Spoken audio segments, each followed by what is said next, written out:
Oh, no, he asked me to Ask start. Abu if he can start it. Okay. Yes, welcome to the Jinn&Tonic show. This is a weekly calling discussion show that focus on the religion of Islam and related topics on the juxtaposition to propaganda of Muslim apologists and for blah, blah, blah. So we've had some technical problems, but now we're on. So hopefully... Well, good evening. Started it. Is it then possible for Rob to actually go and share his screen? This is the problem that I foresee now. No, he can share his screen. Let me confirm that. I mean, I should be able to share the screen. I'm just going to do something here to confirm that. Good evening, everybody. Just had a few technical glitches. You're like that. You're not like the people who behave like cattle, who don't look up at the heaven. They just look down at the bottom. Yep, it works. So that's fine. Okay, hopefully we will be okay with this. So good evening, everybody. Thank you to Abu. Welcome to Stops as well. Abu is hosting. For some reason, I had the Hangout ready to go, and it crashed on me, and I cannot restart it. It just comes up with a little logo, and nothing's happening. It's just not moving. I don't get it, loading or doing anything. So appreciate it jumping in, Abu. Much appreciated. So tonight we are going to do a video critique. I have put the link into the chat. And I have got the copy of the video here. So basically what we'll do is we'll play the video shortly and go through it, and myself and Stops and Abu will say stop, and we'll stop it at some moment along the way, and then we'll do some commenting as we go through. But as always, I just want to welcome Stops and Abu. If you guys got any opening thoughts before we all move into what's certainly become a bit of a favorite for me, the crazy comments. I'm going to do some crazy comments, read those out. I'm sure we'll have a few comments on the crazy comments. And I say let's go straight into it. Let's go. Fair enough. Okay, let's do it. Let me just share that screen with you. And is that presenting? Can you guys all see that now, hopefully?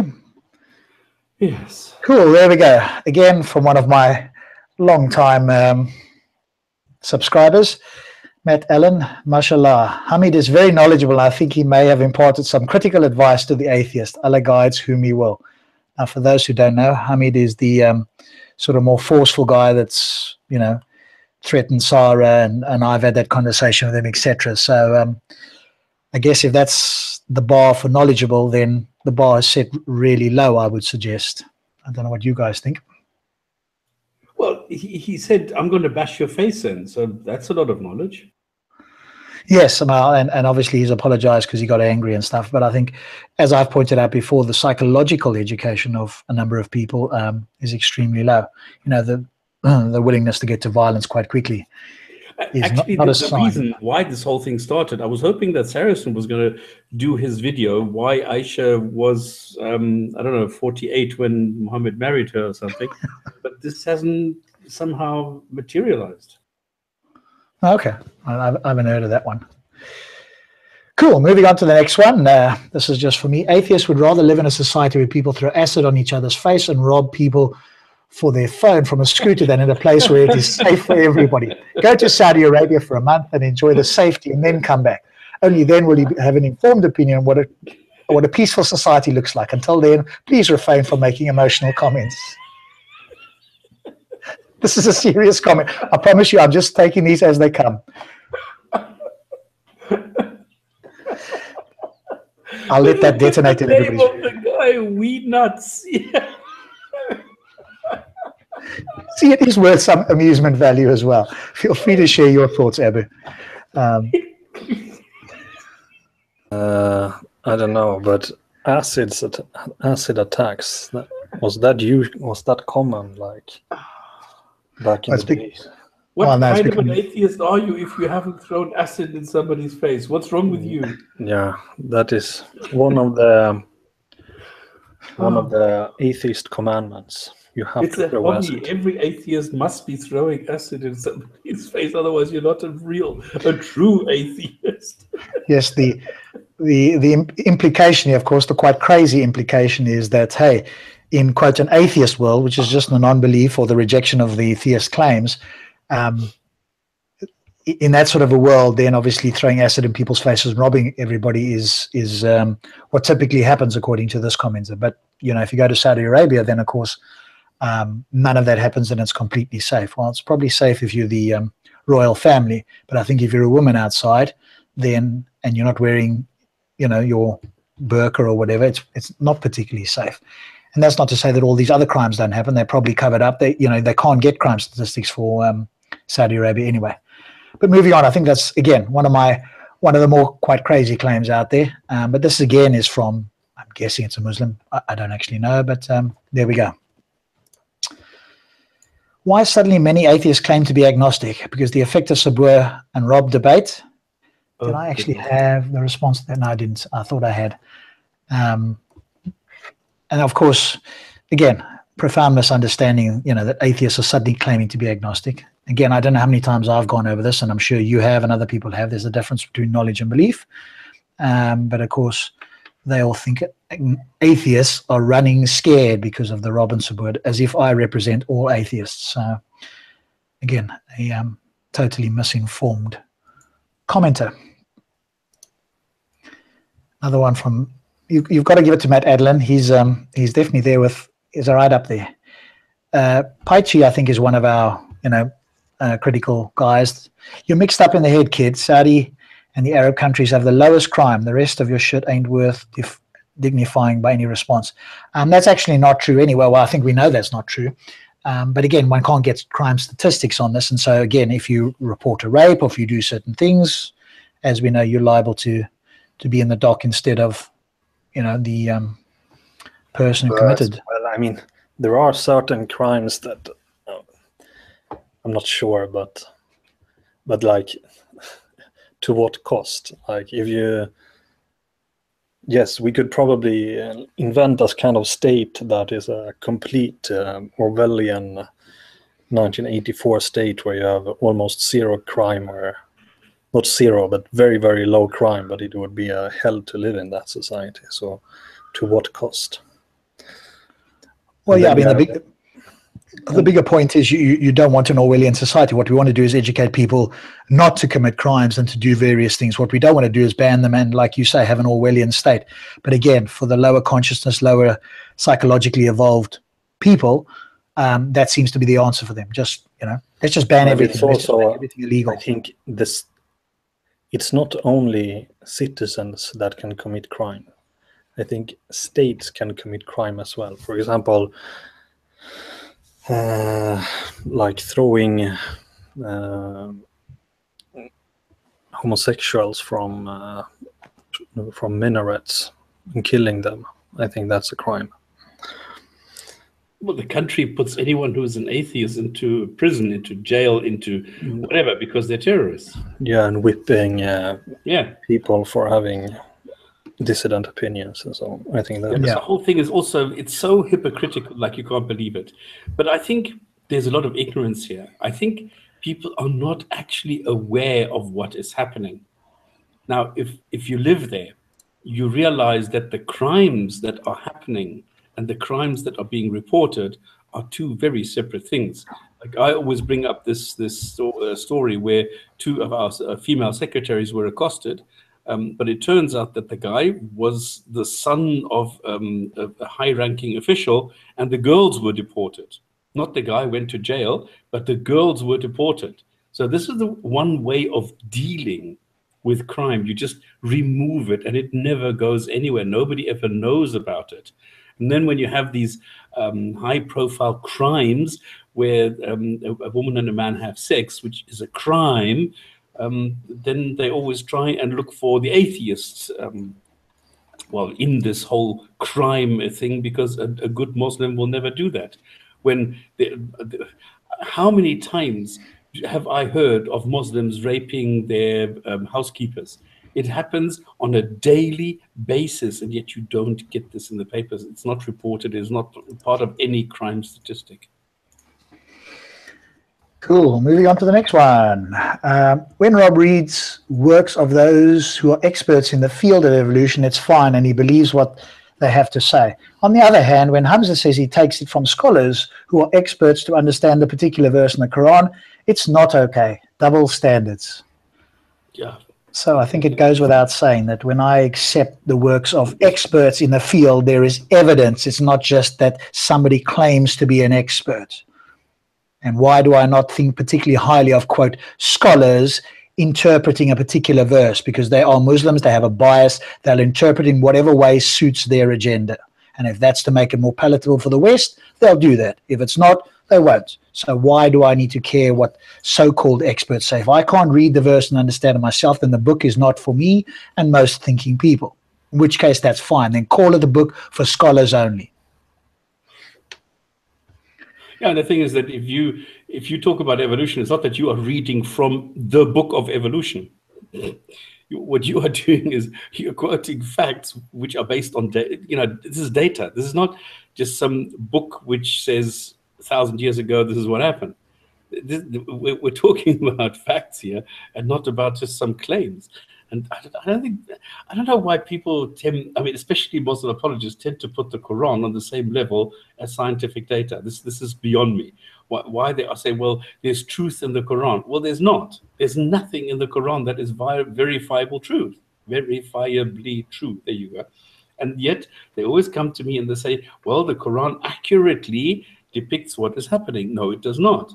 So if you go into a textbook and you take what experts are telling you based on data, on experiments, on empirical data, this is like, you can't compare this to the Quran. I mean, it's like a fairy tale book. I mean, I don't go to Cinderella or something to find out the facts about, I don't know what, about shoe sizes.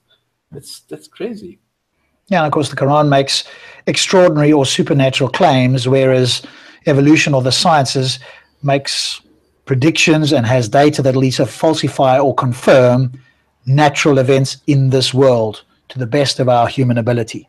Again, if anybody's got a better methodology than science to give us an understanding, generally speaking, of the natural world, it's not the only way, but it's certainly. And then of course there's many fields within science as well, so science is just an overall or an all-encompassing word to mean many different fields of study. So yeah, again, I thought that was amusing. The irony wasn't lost on me on that comment. Crazy. Another one just to show. There goes Rob again, throwing in his terms to act clever. Random mutations. Don't understand how atheists come to believe that everything in this universe is random. So going by atheist logic, Rob is a waste of monkey sperm. Well, again, it is amusing. I mean, it's so logical. It beats you, really. I mean, why didn't we see this before? It's again, it's for everybody else's entertainment and amusement and possibly education. But you need to think the guy or the girl, I don't know what this is, actually thought of something before writing this. So there must have been something like in the brain. There must have been some synapses. There must have been some sort of action in the brain before writing this. And you wonder, what was this? A lot of it is appeal to the ignorance fallacy or appeal to personal incredulity. I don't know how this could have happened, therefore I'm going to go with my experience or what I, quote, claim to know. And of course we know that particular way of thinking can often be fallacious, and so, but of course that's what they go.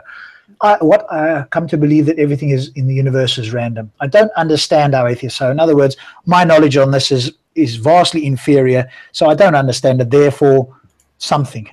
My conclusion there is that atheist logic, Rob, is a waste of monkey sperm. So again, this is critical thinking. If I could give everybody a critical thinking poll, it would be mandatory. Because this sort of thing is just. I mean, I've been here for a while now. I know. Every single time an atheist, I mean, number one, an atheist has no opinion about anything. An atheist is just somebody who does not believe what a theist believes. Okay, so an atheist is not qualified to make any kind of comment on evolution in the first place. It has to be a biologist who says that, or somebody with knowledge, a person with knowledge, or a person with some experience in evolution or biology or whatever. An atheist can't, number one. But that's besides the point. If you ask any atheist, is there anything random? Every single atheist will say no. We are governed. There are laws, there are rules, there are paths, there are things which invariably, necessarily happen. It's not random. If you look at evolution alone, why is it that people can't understand that this has nothing to do with random? Why is this? Why can't people understand this? And why can't they ask before making a public fool of themselves here? This Shakil is an idiot. I'm stupid, therefore God, and that's all that you see here. And Rob is a waste of monkey sperm. There you go. Or I don't understand, and therefore X. So when you don't understand, then you should just say, I don't understand, or I'll be an agnostic, or I'll go and look for more information. I'll educate myself. But don't say, I don't understand, therefore. That sort of phraseology or that thinking is, again, critical thinking just not operating, or it's either in reverse or it's in neutral. And it's even worse for using the word monkey. If you use the word ape, yes, then it still makes common sense. Ancestor or whatever, you know. Yeah. Not monkey. It shows you how stupid that person really is. Cool. Next one. Well, there you have it. The professor, Mr. Shabir, and the student, Mr. Rob. That was an older video. I think one of the ones with myself and Shabir just happened to come up. So obviously people watch the video months or years later. Professor, what's a professor? Yeah, obviously spelling, he must be second language there. If only that were the case, I'd be happy to have a professor, you know, educate me. I just don't feel like Mr. Shabir is quite that person. There are people I look up to, you guys in the panel, many of the commenters, many smart people out there I listen to regularly. But for me personally, and this is again my opinion based on interactions in the past and close observation, I don't feel like Mr. Shabir, to use this person's name, is quite the professor that I would be looking for to, you know, educate me. Other people, maybe, but not me. Abu Amisa, this is again one of the regular commenters. So he's quoting something somebody says, what makes sense is something existed forever and decided that one day it wants to be an ever-expanding universe, making galaxies, planets, and life along the way by making sure that it gets all the ingredients in the required process absolutely correct before it knows that if it doesn't, it all collapses back on itself. Brilliant. This is the type of inference that results from using rationality to prove rationality. I don't understand this. So, again, sort of begging the question, it decided that one day it will make itself ever expanding. It didn't decide. There's no teleological element. There's no mind behind this. And again, you'll see it in the video, and there's just such a confusion between teleology and teleonomic. So one is obviously the design with a mind or some intentionality from a conscious mind. The other is, quote, design in inverted commas through natural processes. So, but obviously most people haven't looked this up. So again, you know, an ignorant statement. So many of these things can be explained. Are we absolutely certain in science? No, we aren't, but we have explanations. A number of them are fairly solid. Some of them are still in the hypothesis phase, but there are explanations for this. People who work their entire life, who are experts in the field, who are trying to find out truth, have got natural explanations. So again, just one of those. Rob, where do you think this comes from, this stupid rationality to prove rationality? Who started? I think this started with Ayera, and so actually it probably started with Amzat Sources, because in his book, and obviously we critiqued that, I don't know, 6 months or however long ago with Ozymandias Ramesses II. But that again is borrowed from the Christian. They've just tweaked it a little bit to make it quite sound a little bit unique. And so in their mind, basically, because we have rational cognitive faculties, they claim we don't have an explanation through evolution, or we can't explain it through philosophy, which is obviously what we attempted to do with hijab and others. What does it mean, prove rationality? What does that mean? Well, that's circular, obviously, but it's a properly basic belief, and that's the difference. So what they're going is, well, how do you prove that your rational faculties are rational? What does that mean, prove? I don't understand this. So how do you demonstrate? What do they mean? What would be a proof for rationality?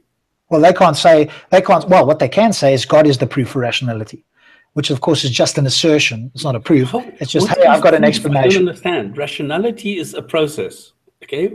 How do you prove a process? I don't understand. Well, you would, I guess, give evidence as to why that process is reliable or rational. Now, we can't do that in the sense of, certainly from a philosophical point of view, we all know it's a properly basic belief. But then there are theories in philosophy and evolutionary biology that do have explanations for how this can come about. But Rob, I'm sorry. If I want to feel, if I cut my finger, I use my finger. If I want to look, if I've damaged my eye or something, I use my eye. So what the hell am I supposed to use? Of course, there are things. I don't think this is circular in any which way, because the brain, the finger, rational, all this is part of nature. So how do I assess nature? I only have my brain. I only have my faculties to go and in some way investigate this. So am I using rationality to look at rationality? Absolutely, you can bet your sweet pippy on that. But the thing is, proving rationality is where I have a problem. Well, I don't understand what this proof is supposed to be. And then, of course, all the evidences, like the 15, I don't know, how many evidences? I don't know.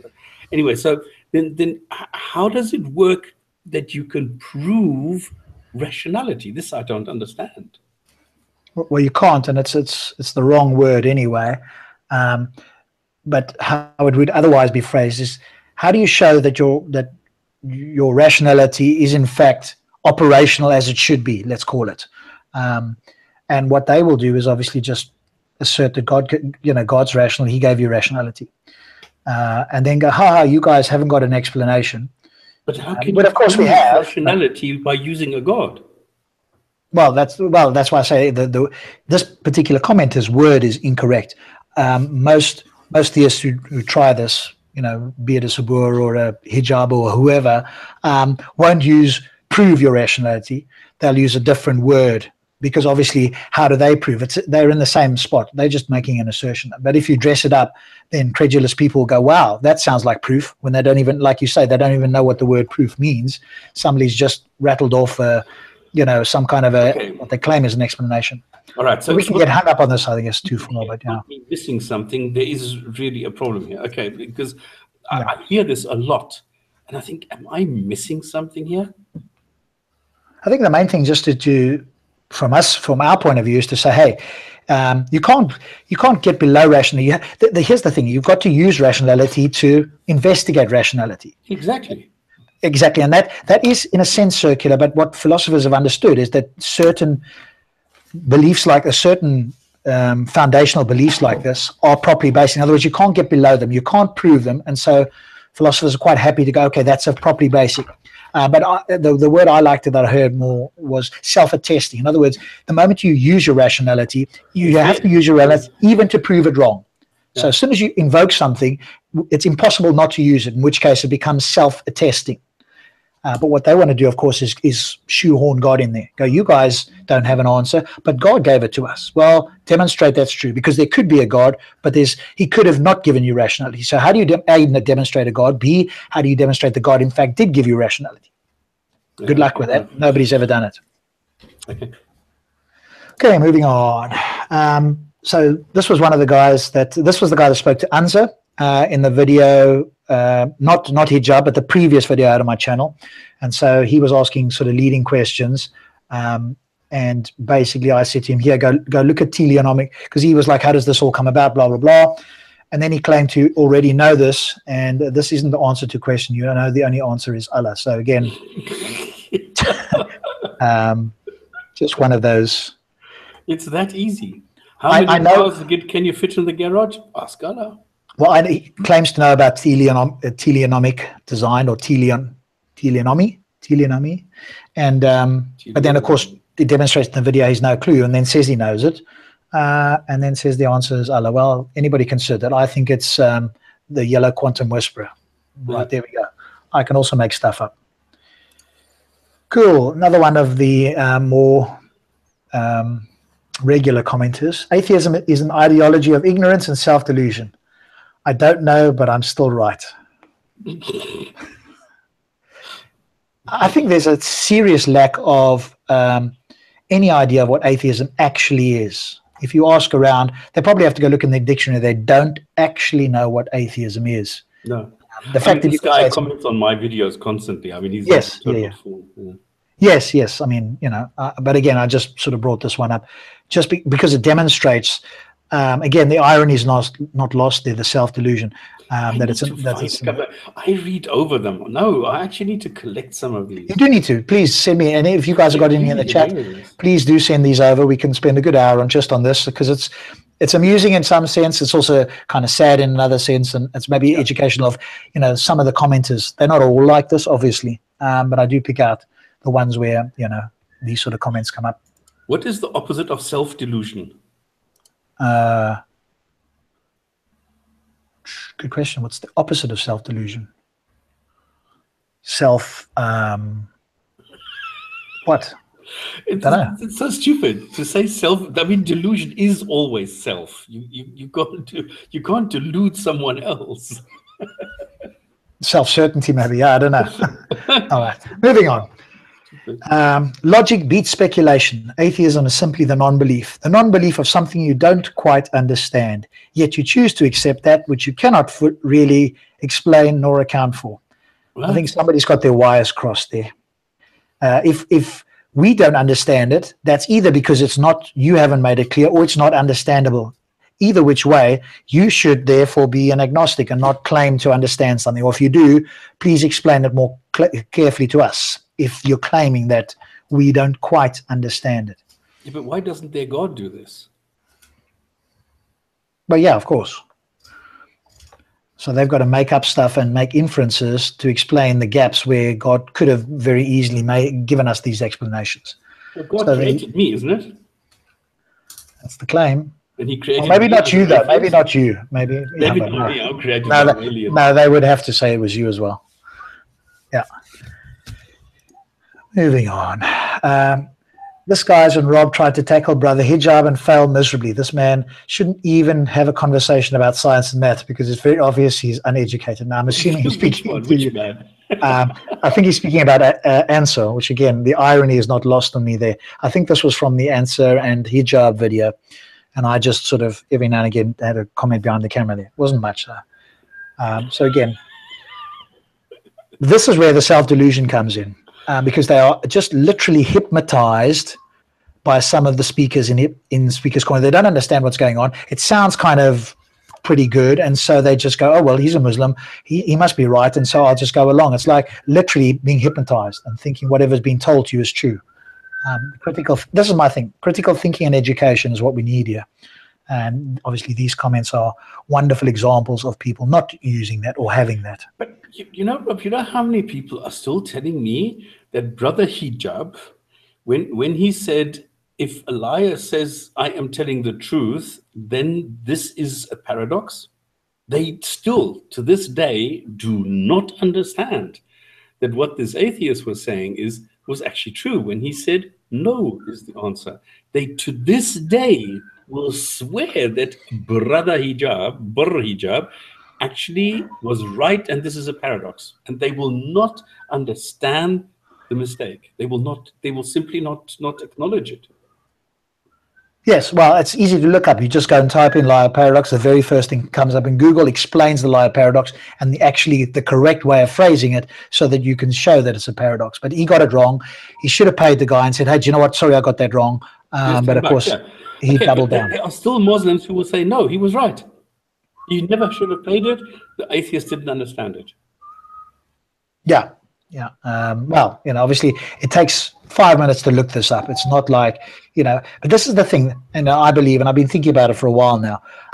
It's almost like who's this whistling? Is that Abu whistling? Sorry.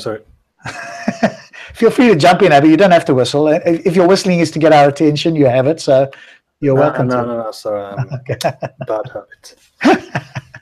No worries. So I always think the truth is out there, and I do think that that's on our side. And so what has to be done here is all kinds of things to make it fit. And so it's almost like, what's the movie? I just happened to see this movie recently. What was this? Dark Tower.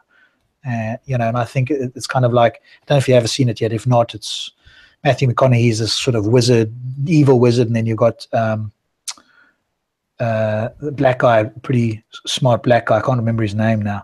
who's this gunslinger. But it's like bringing the light, you know. So we got to bring the light unto the darkness in a sense. That's kind of how I poetically see it. And again, you know, I can be ignorant, as we all are, on many things, but we can go find out there's many smart people out there, and I don't have a problem with that. I'll, you know, keep coming back, and I think, you know, truth will triumph over superstition and nonsense. And so, in order to try and level the playing field, all kind of tactics and, you know, lack of thinking have to be incorporated.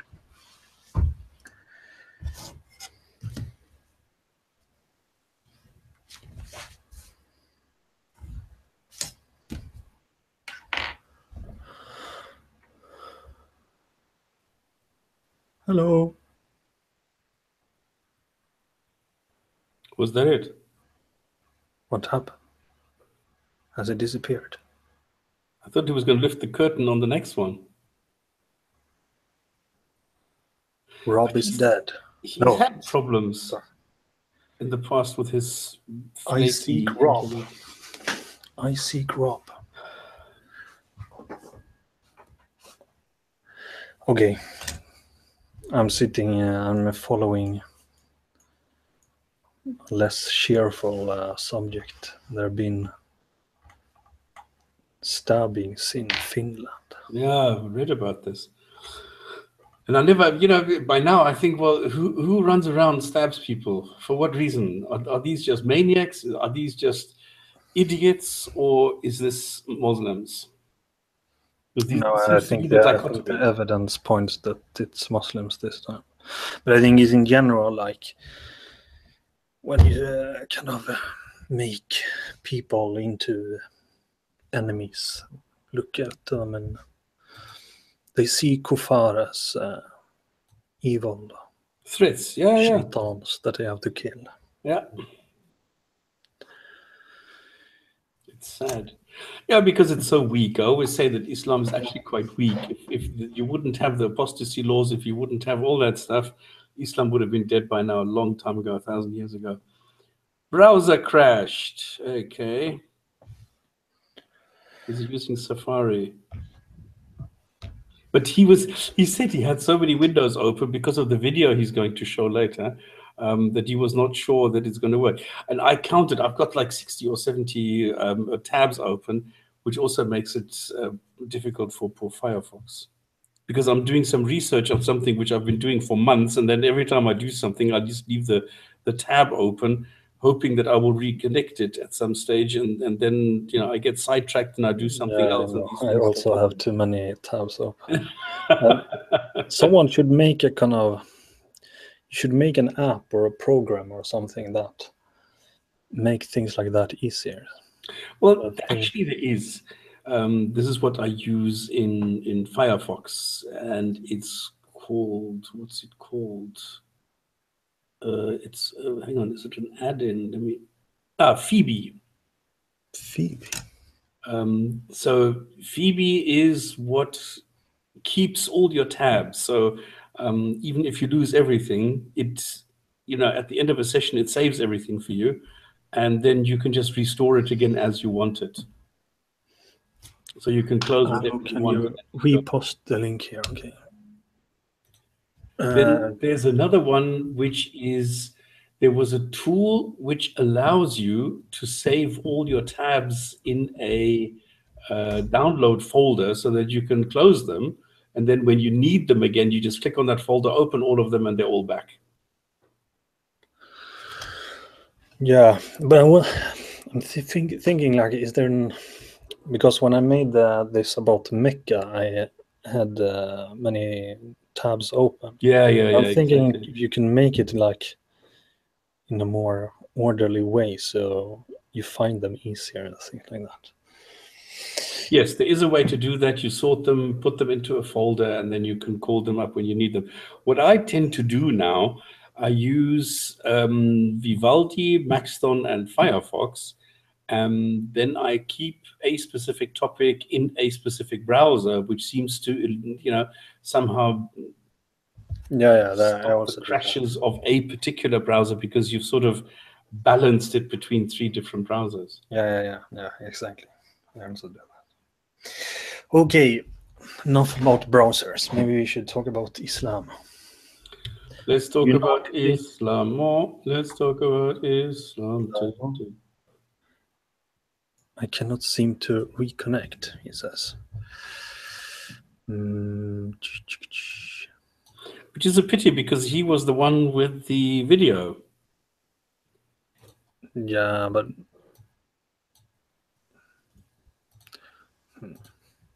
no, I can't. No, I can't run the video on my side because I can't do the video. maybe audio. I can run it. But I think even if he logs in as somebody else, he should be able to run it.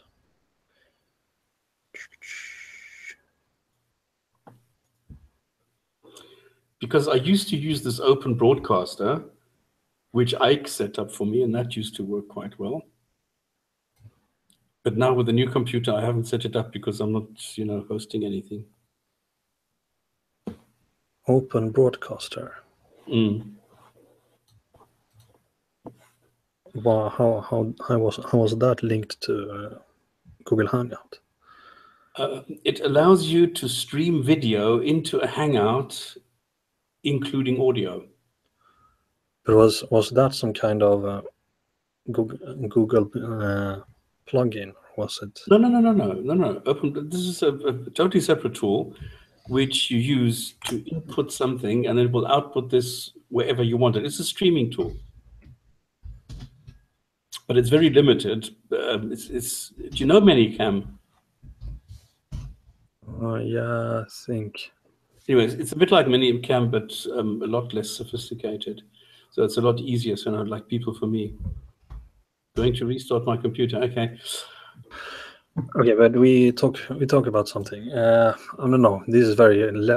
Why? Well, the video is going to start off with somebody who's going to say that people look down and eat and fornicate, and that's all they do. Now, is that really the perception that Muslims have of atheists? We throw acid in other people's faces and only look down and eat and fuck, and this is all we do. This guy seems to be, he has an obsession with sex. Okay, he thinks there's something wrong with sex. He calls everything that is bad lust, and I don't understand it. If God would have not wanted us to have sex, he would have made it objectionable, I would imagine. And then you that's say, an interesting psychological kind of. Because then I would say, well, God told me to procreate, so okay, shit, I don't like it. It feels terrible. It's painful, but let's have sex. But it's the opposite. So, yeah, the thing is with the sex is that the same areas. Let me go get some hops. Hops? Oh, dude, now I'm alone here. Okay, what I was No, it's the hops for stops. It's just a bottle of beer. Okay. So, like the same areas of the limbic system in the brain kind of activates for most people when you talk about talk about sexual things like that. That's why you in English you have swear words for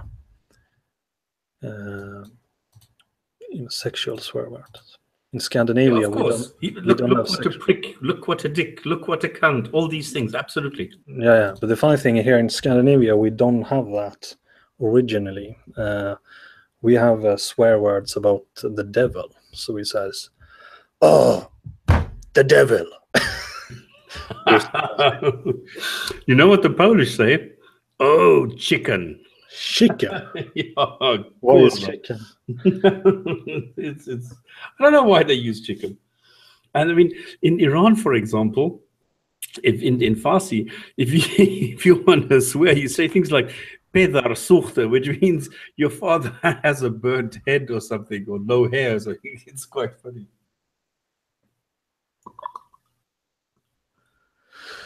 Yeah, but I'm kind of fascinated by this, why people think that sex is so why it's sinful and so on. I find that because I found that there is a kind of continuum. Not all people have that as a kind of natural.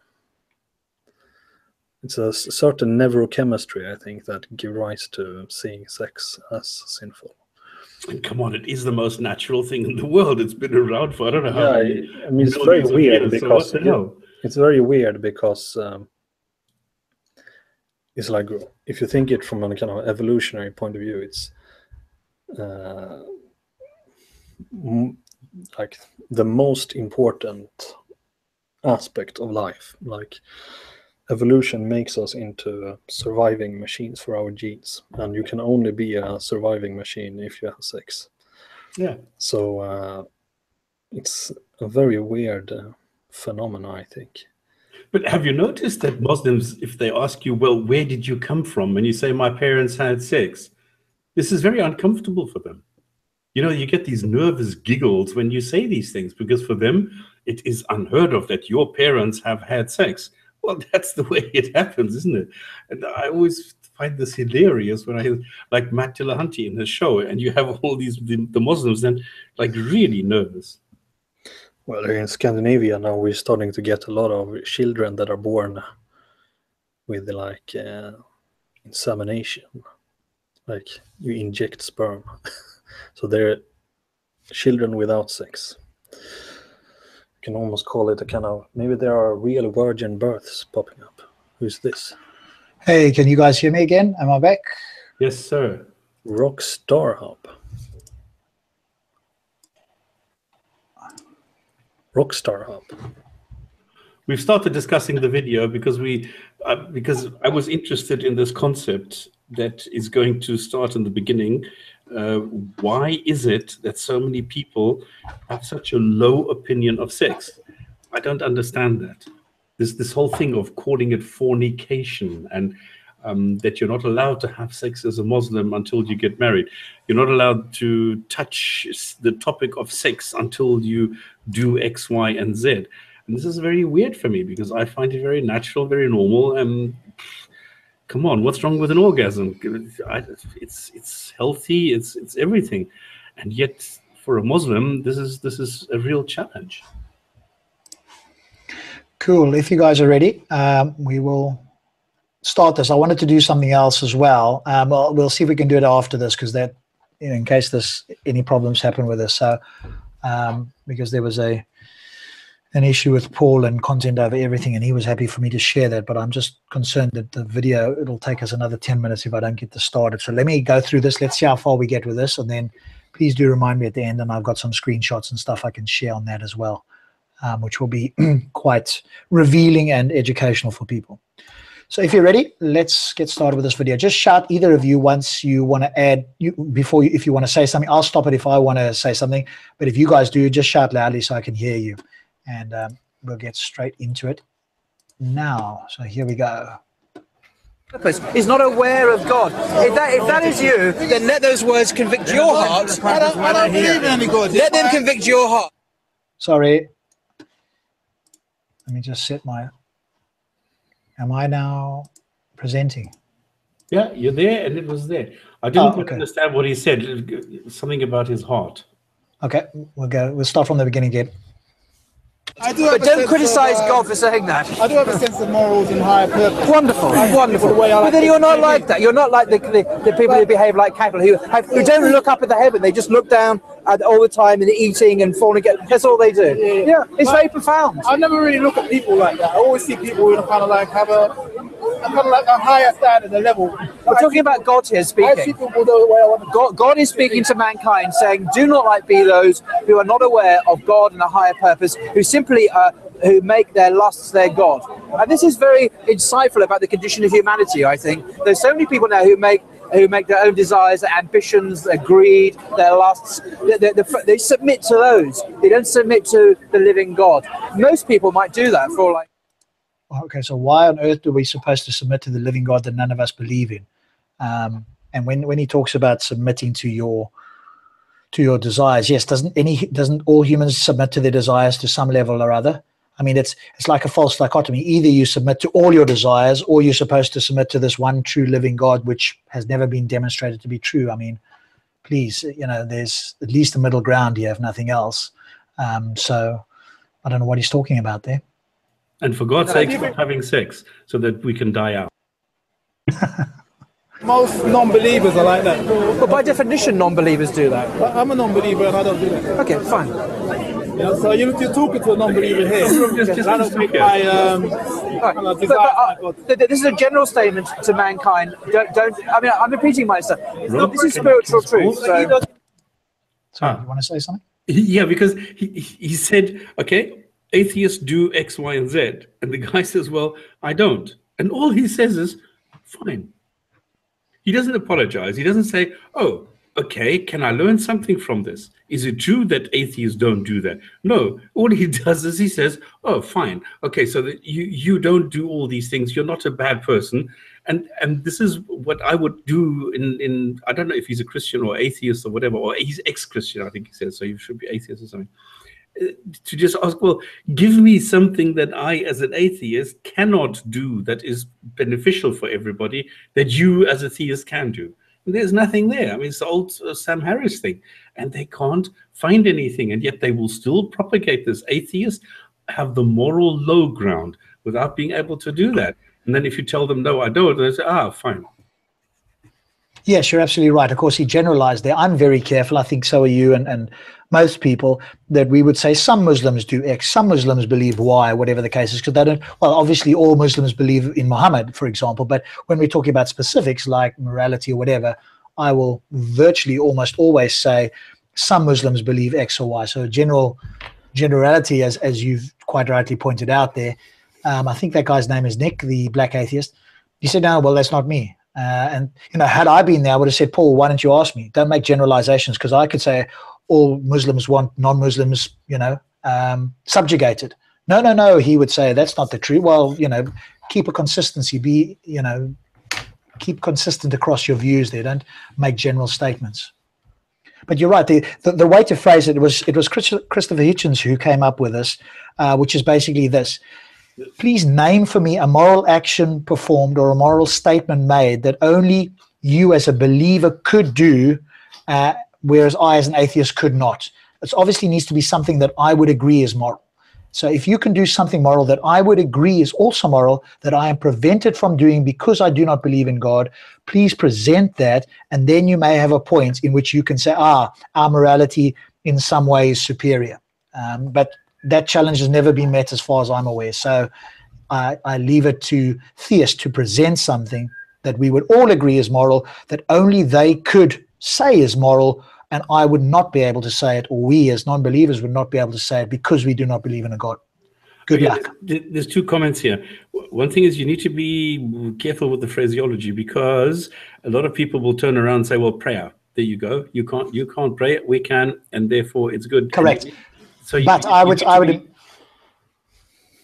would immediately say that's immoral act. That's definitely not a moral act. So that's why I was very careful to say it would need to be something that I would agree with. I think praying is immoral. So okay. I think it's just a form of meditation. So I think it's not, there's nothing wrong, but it's also not beneficial for mankind, and therefore I always make sure that I word it accordingly. The second thing is, this is a misconception that a lot of people have, that Christopher Hitchens came up with this. It's not. He just propagated it. Okay, it might have been somebody else. He just obviously, like you said it quite eloquently and regularly, and so yeah. Obviously, very eloquent speaker. I didn't agree with Hitchens on everything, but in terms of eloquence, and if you wanted to have a verbal tussle, somebody put in there, he's like Mike Tyson. In terms of, I wouldn't say the intellectual word. I would be a bit more careful than saying the intellect. Although he is a public intellectual, there were some things where he said, okay, I went, ooh, and even other philosophers and other people disagree. But in terms of having a verbal, confrontation, if you like, there he was Mike Tyson, and I've never seen anybody better. And it was done so eloquently that, and he's done that against so many people, and they just sort of left speechless. Be able to think on your feet, be able to have quick, witty statements. That's how I would, that's who I would use in terms of if I wanted to model somebody for that sort of behavior. So if you went in for the sort of verbal tussle and that was your main strategy, then he was great at that. Cool, let's carry on. I know he doesn't know. So I'm not judging you. I'm simply saying God is saying this to mankind, to the prophet particularly. Many people are like this. They are like cattle. Their heads are down. They're eating the grass. They're doing their thing. They're not looking up to the Lord of heaven and earth. They're following. They're submitting to their lusts. They're not submitting to God. That's what he's saying. Okay, but also aren't theists just sheep as well? They just follow along, you know, with the book. Obviously, they will say not. But I mean, if you're going to make that accusation that presumably people are looking down and following their lusts, so again, I'm assuming he's talking about non-believers. Well, can't the same be said about theists? They are just following a book. Most of them don't even know what's in there. They've just been brought up in it, and so are they? You know, are they? But I think, and maybe if I can try to defend him, but in a way not defend him. I think what he's saying is that, like, he thinks that kuffar are like busy with all kinds of petty things, all kinds of like worldly petty things, like taking pictures of the food they're eating and stuff, and they're not like caring about the real big questions of life or the real spiritual side of life. The problem is that, yes, that is true for a lot of people, and that is true for a lot of Muslims as well. But not all atheists are like that. There are many atheists that are very, I don't know what you say, but like spiritually natured and cares about the big questions and are not like cattle, or you should call it. You're quite right. That is true. You know, I'd like to think I'm like that. I mean, I don't post a lot of photos on Facebook and that sort of thing. So, you know, there's people that are way smarter, like you guys, and a lot of other people who don't do that. So again, it's like you're saying, it's a large generalization of all non-believers, and this is this thing that, you know, I would point out to Paul. Not all people are like that, and so, but that again, the claim is also that these things are wrong. Well, tell us what's wrong and what's right with yours. So should we be looking up and praying to this invisible agency, or kissing the black stone, or going to do the Hajj? Is this supposed to be somehow way better? Or how do we establish that? Just because you say so, because you believe in a God? No, that's not the way we have a discussion. But he uses this analogy a lot. And if I think about it, it's actually quite stupid. Because if I, as a non-believer, look at the ground and look where I'm going, what I'm doing, he is looking up at the sky, not noticing where he's going, what he's doing, focusing only up in the air at the clouds, but he doesn't realize what is going on in reality, which is down here on Earth, not up there in the sky. So his analogy actually backfires. So what started off as your criticism, your purported criticism of Islam, is actually a beautiful bit of insight into the nature of the human heart and a call from God to submit to Him rather than to our own lusts. I think it's a wonderful bit of wisdom from the Quran. Okay, fine. I think it is. You think it's not. I'm a Muslim. You're not. So you can be good to one and another, but ultimate good is are you with the Creator who created you to send you here for a purpose. If you need a set of rules in a book to make you good, then that's all well and good. My Christian parents and cousins and stuff like that, they need their Bible. It gives them a community and it gives them a grounding. And I know I've got some Ahmadiyya Muslim neighbours, but most of them Muslims don't consider them to be real Muslims. No, we don't. But they're really, really nice and good people. I'm sure they are. You know what I mean? So that's why I see the world. The world is full of good people. We want the same. It's also full of evil people as well. Most of us, like, we want to discuss the knowledge. We want to find out what's true. You know, that's the main thing. We want to find out where did this all come from. You may think God created it all. It's obvious. It must have been created by God. But indeed, the universe looks designed. It's exquisitely designed. It looks as if it's been engineered. You look at biological systems. The more scientists, like biologists or physicists, look into the material world, they're not shocked at the lack of organization and the chaos. No, they see ever increasing apparent design and beauty and engineering. And of course, go ahead. You go first. No. Again, this is a huge confusion between teleonomic and teleological. You find me all these scientists, apart from Christian scientists, which is kind of a little bit of a contradiction. But find me any other scientists out there who are going, yes, this all looks like it's design. And when they talk about design, if they do, they're talking about teleonomic design, which is naturally occurring, how it's been designed through natural forces, the nature itself. So when they're talking about design, that's what they're talking about. They're not talking about some grand invisible agent in the sky that's doing all this designing, because even if you look at the design, it's not perfect. So what does that say? Now, they will try and dance around this vestigial organs and other imperfections like our eye and other things, and try and make up stuff along the way. But if you're going to claim it's all designed, and you claim your God is a perfect designer, then all we need to do is find one imperfection and your claim is thrown out. But again, they'll dance around these things. Cancer is exquisitely designed. Well, there you go. But again, that could be explained by God's test. This becomes unfalsifiable because all they have to do is say it's a test of God. He'll say that in a moment, I think, if I remember correctly. Yeah. So it's just this unfalsifiable claim. As soon as when you look out and everything's grand, brilliant, but when you find a mistake or whatever, that's, again, God's plan that we can't understand. It's just a test for human nature. Well, I mean, that's a low level of, unfalsifiability. And, no, not even a Christian, well, I say Christian, not even a theistic philosopher would sort of stoop to that level of trying to, because they know that's self-defeating. The Quran says, what is the evidence for God is all around us in the universe. It speaks of a creator. I mean, I don't know what atheists are looking for. What, a rock that says made by God? I mean, what are we looking for? The rock sign made by God. It's come on. There's so many things that could be happening. If this is a God, if I were a God, I would make sure that, number one, I wouldn't use a book. If I did use a book, I would make sure it gets updated on a weekly basis and it's available in every language available on the planet. Actually, I would have everybody on the planet speak the same language so that they could all understand each other. So there's so much wrong with this argument. Yeah, I don't know if you want to add anything, Abu. No. He just died killing himself laughing. No. Yeah, there was something I wanted to say and I've lost it. We'll carry on. It'll probably come back to me. Thing to say, look at the grass, look at the trees. Well, they're right, absolutely. Hindus will say the same thing. But science discloses the evermore the wonder of the creative power of God. It doesn't take away from that. It actually gives more and more this amazing design we see in the universe. I mean, I studied. Okay, so that's where it is. Okay, so now we hear it's unfalsifiable. So science is showing us what God is doing, essentially. At this moment in time, it's like unfalsifiable. And the question came back to me. He asked, well, what is atheist looking for?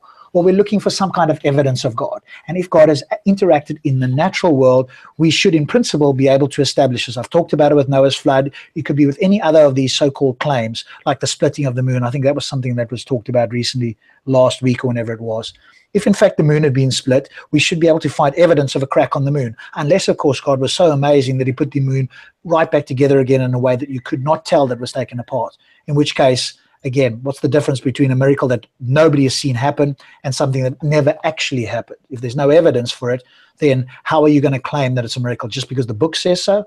Yes, we actually want something that will give us an indication that a so-called miracle takes place. And obviously we will want a fairly substantial amount of evidence for that, not some kind of inference.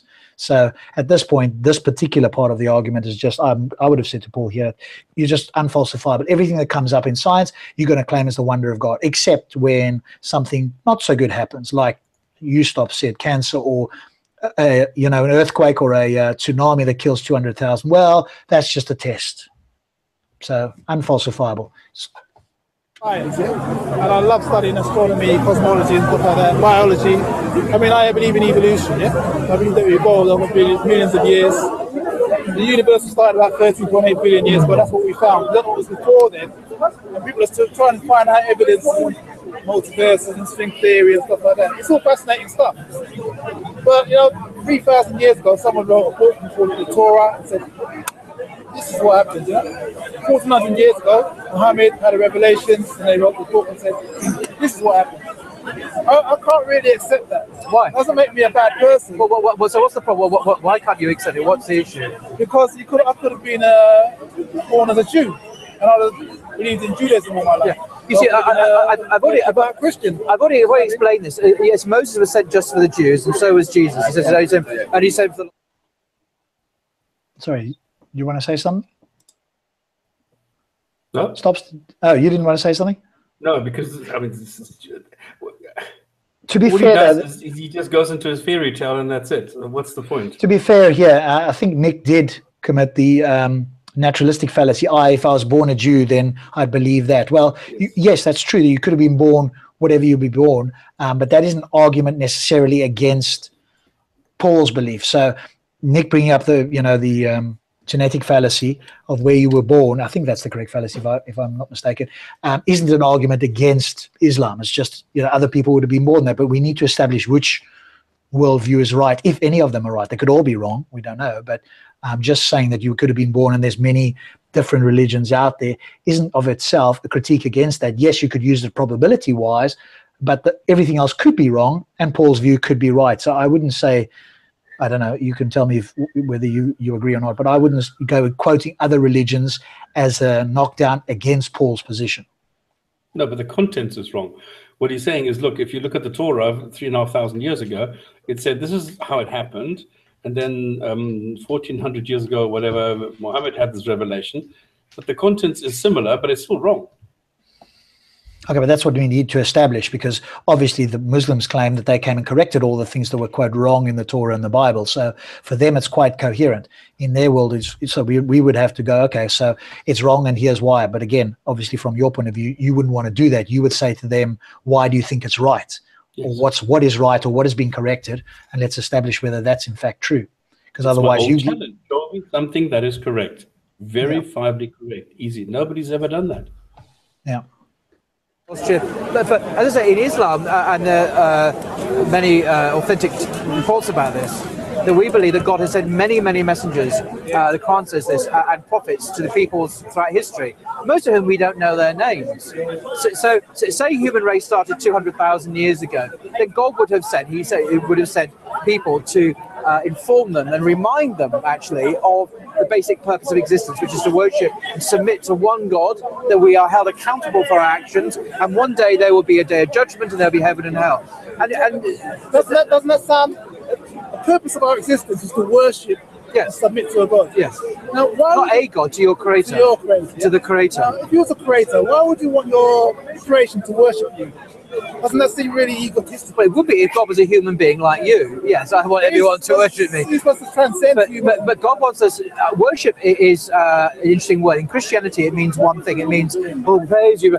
Worship in Islam is a much broader term. It means you pray 5 times a day, yeah? Yes. But worship, isn't it? Exactly. But everything we do is a form of worship. But actually, doing good actions is worship. An act of kindness is worship. Everything we do for God's sake is an act of worship. It's not just confined to... Okay, so I don't know what you guys think. Trying to redefine the word worship. I think most human beings on the planet know what worship is, which is either getting down on your knees or actually praying to or speaking to your particular version of a God. So saying all these other actions of worship is just like muddying the playing field here. I don't know. I think in like the Arabic word for worship is probably an ibadah. It's the same root as abd, which is slave. So you can say or you can also say the other word they use is Dawah. So like obeying, maybe you can translate it something. This is a submission idea. Submission is like Islam.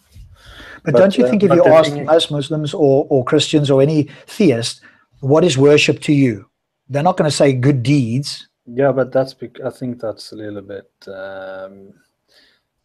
the word worship in English can't be used for so many different things as ibadah and ta'ah can be in. But notice what happened as well. Okay, put that aside. Let's assume that everything he's saying is true and it all falls under worship. It doesn't in my world, but maybe it does if you can, bring it up in Arabic, which he doesn't know anyway. So I think you're defending a position that he doesn't even understand in that sense. But nonetheless, let's assume that's all true. What Nick asked him was, don't you think it's egotistical? And his reply was, yes, if you think of it, not to these words, but along the lines of, well, yes, if you think that way as a human, as if God's got some master plan that nobody else knows about. But if we're supposed to believe in this God and accept that this God has got, quote, objective morals, then surely we can interrogate and go, hey, is this objectively true? And if the response is all, well, it's all in God's hands because it's so mysterious, we don't know the bigger picture, then that's just like, you know, I haven't got an answer, I'm just going to make something up and just attribute it to God. And that you can use for anything. That doesn't answer anything. Yeah, and I've got two issues with this. The number one thing is this God doesn't want or need anything. It just wants and needs worship.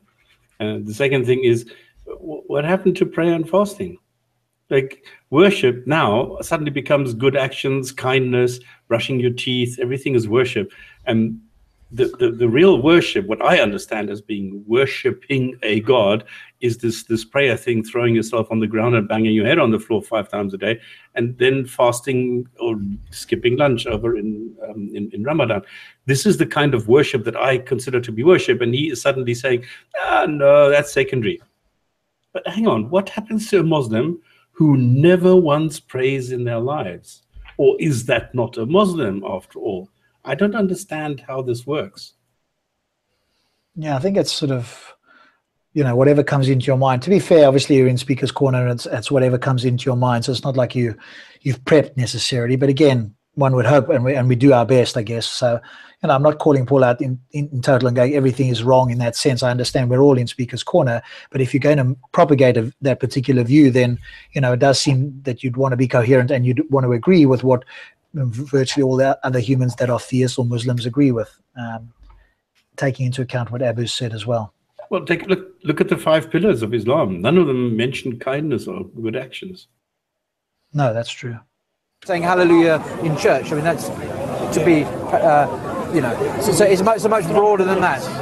So God created us, yes, to worship him. That's part of our created destiny. But also this life is a trial and a test to really test that we are his followers, to do good. You can't good see why works. people find that problematic.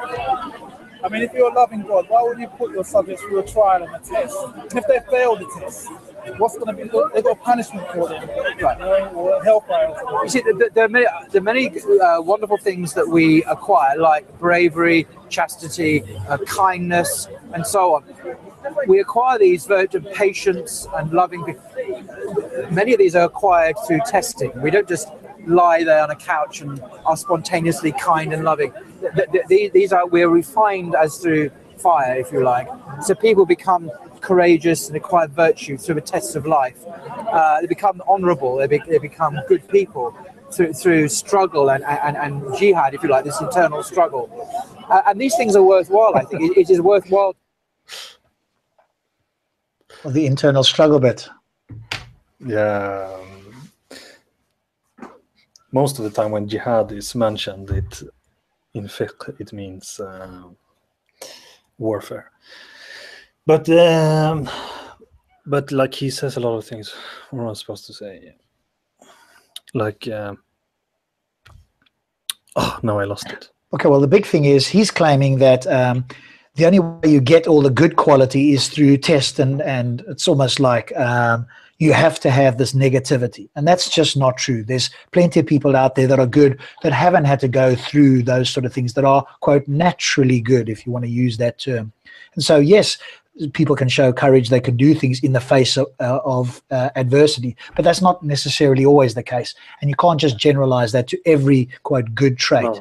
No, remember what I was supposed to say. Okay, so he was talking about this life is a trial, so you make good, like the good dudes go to paradise and the bad dudes go to hell. There is hadith in more than one hadith collection, which is sahih according to their own grading, that 99.9, it says that 999 humans of every 1,000 humans go to hell, and only 1 to paradise.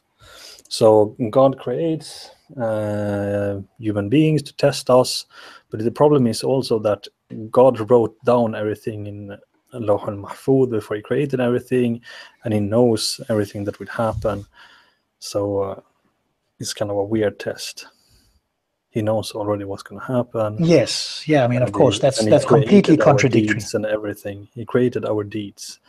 He wrote everything down before. Yeah, don't get me started on that. We've done that many times. That's just completely contradictory. There's no way they can square that circle, and they try all kinds of tap dancing around, you know, free will and omniscience, etc. Yeah, you're absolutely right. To be a good person, to be kind, to be generous, to be patient, to be loving, and so on. These things aren't automatically just there and everyone all the time and everyone's just nice. So I think these are worthwhile goals to things to acquire, to achieve. Yeah, no, I find it kind of like strange, though. It's, I struggle with that whole test situation because as a Christian, bad things will happen in the world, it's a problem of evil, and I say that's God testing us. You can't have good without evil.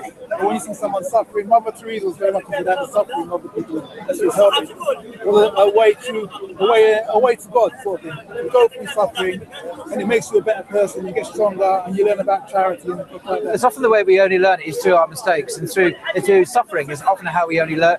We only learn to choose the right thing through suffering. I know I have found that to be true. Nothing to do with it, I just found this to be true. That I've learned to do things only when I've screwed up and had to change. But say that you've got a child born with leukemia, 3 years old, suffering all his life, about to die.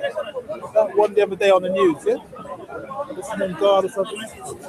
Charlie God, yeah. The suffering that parents went through, you know? And that, I mean, how could a judge, a God, be watching that? He can do something. Well, there's several answers. Well, what is the good that's come out of that in terms of the awareness of what happened? Well, what came out of that positively? What's the good? Well, they tried. Okay, let me get this straight. According to Paul, the little boy who suffered and died, there must be some greater good out there. How on earth is he in a position to do that? And if that was his son, would he be okay to say that? It's very easy just to stand there and go, oh, you know, there's always going to be a greater good if you look for it. And that may well be true. But is that the sort of moral God that one would want to have looking over you, where children suffer, where people get killed in, tsunami, many of them believers, many of them wanting to live a life, and they get wiped out with the tsunami, which has got nothing to do with any human being as far as we can tell, just the shifting of the tectonic plates. And I think this is where Dawkins, and I would have to agree with him, wouldn't take the stage with something like William Lane Craig, who claims that, it's all good. All these children, they died for a greater purpose. They're better off in heaven, because that's essentially, he hasn't used those words, but that's along those lines.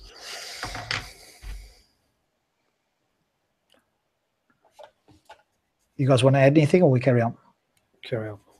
Find a cure for it, but they couldn't find one. No, I don't mean in terms of finding a cure. I mean in terms of the good that's come out of it. Obviously, they didn't find a cure. What has come out of that in terms of people's responses, in terms of people's attitudes, the outpouring of sympathy? Well, it's not just been. There's a lot of good that's come out of that. Instead of if people have momentarily looked up from their preoccupations and actually, the little boy there who's suffering, who should we allow him to die or not? But in Islam, as it's true in Christianity as well, the little boy would be in paradise. He would be in perfect health, in bliss, with friends, with the presence of God. Whatever momentary pain he had. Okay, this is why so many people leave theism. If you're going to ask, a lot of people have left Islam or Christianity because of the problem of evil. What Paul has just articulated there, that momentary suffering. I mean, this boy went through it for years, and now he's in paradise. He could have gone to paradise after a year before he suffered this. What lesson has that boy learned? Is his suffering for everybody else? And if that is the case, what sort of God is this? I wouldn't want my child to suffer like that. I mean, this is great stuff, because this will help people who actually watch this go, hang on a moment, that's not the sort of God that I want to worship, I want to be in. And I've heard from a number of people that have left just because of this so-called problem of evil and the rationalization that some theists give. Yes, it was a momentary suffering, according to Paul, who didn't suffer anything like him, and now he's in heaven. Well, he could have stayed in heaven. He didn't have to come down here. I mean, this is just... Yeah, this helps me go, thank goodness I'm an atheist and none of this sort of God, because if it did exist, it would be like a celestial North dictatorship, North Korea, basically. I mean, the argument they will make is maybe something like, okay, but if they have never experienced suffering at all, then they won't understand the full extent of the bliss of paradise. So Prove it. I mean, they would just have to prove that. Yeah. How do they know that? They're just making stuff up. It's really necessary to, like, I think, like, for example, in tsunamis, like small children that are like drown to death. I mean, most thoughtful drowning theists, small children. I feel that there you go. Something wrong about that. You know, I mean, I've had a couple of times where I've gulped for breath, you know, if I've been out diving or whatever. It's an incredibly unpleasant sensation. Imagine that's happening, like you say, to a child who's never done anything wrong in their life. They don't have the ability to, quote, do anything. We know that children don't have the ability to, especially young children, don't have the ability to understand their actions.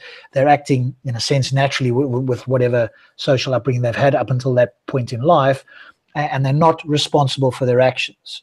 And if that's true, and even if Muslims agree with that, then in what sense is that suffering permissible? What sort of a God would allow that? And so this problem of evil is just, it's not the, according to a couple of people, it's not the best argument to use against them, but it certainly has a emotional impact, because people then go, if I were a God, would I do this? And of course the response is, oh, well, you're not a God. God knows best. You know, we don't know all the ins and outs, and there may be some divine reason why he's doing this.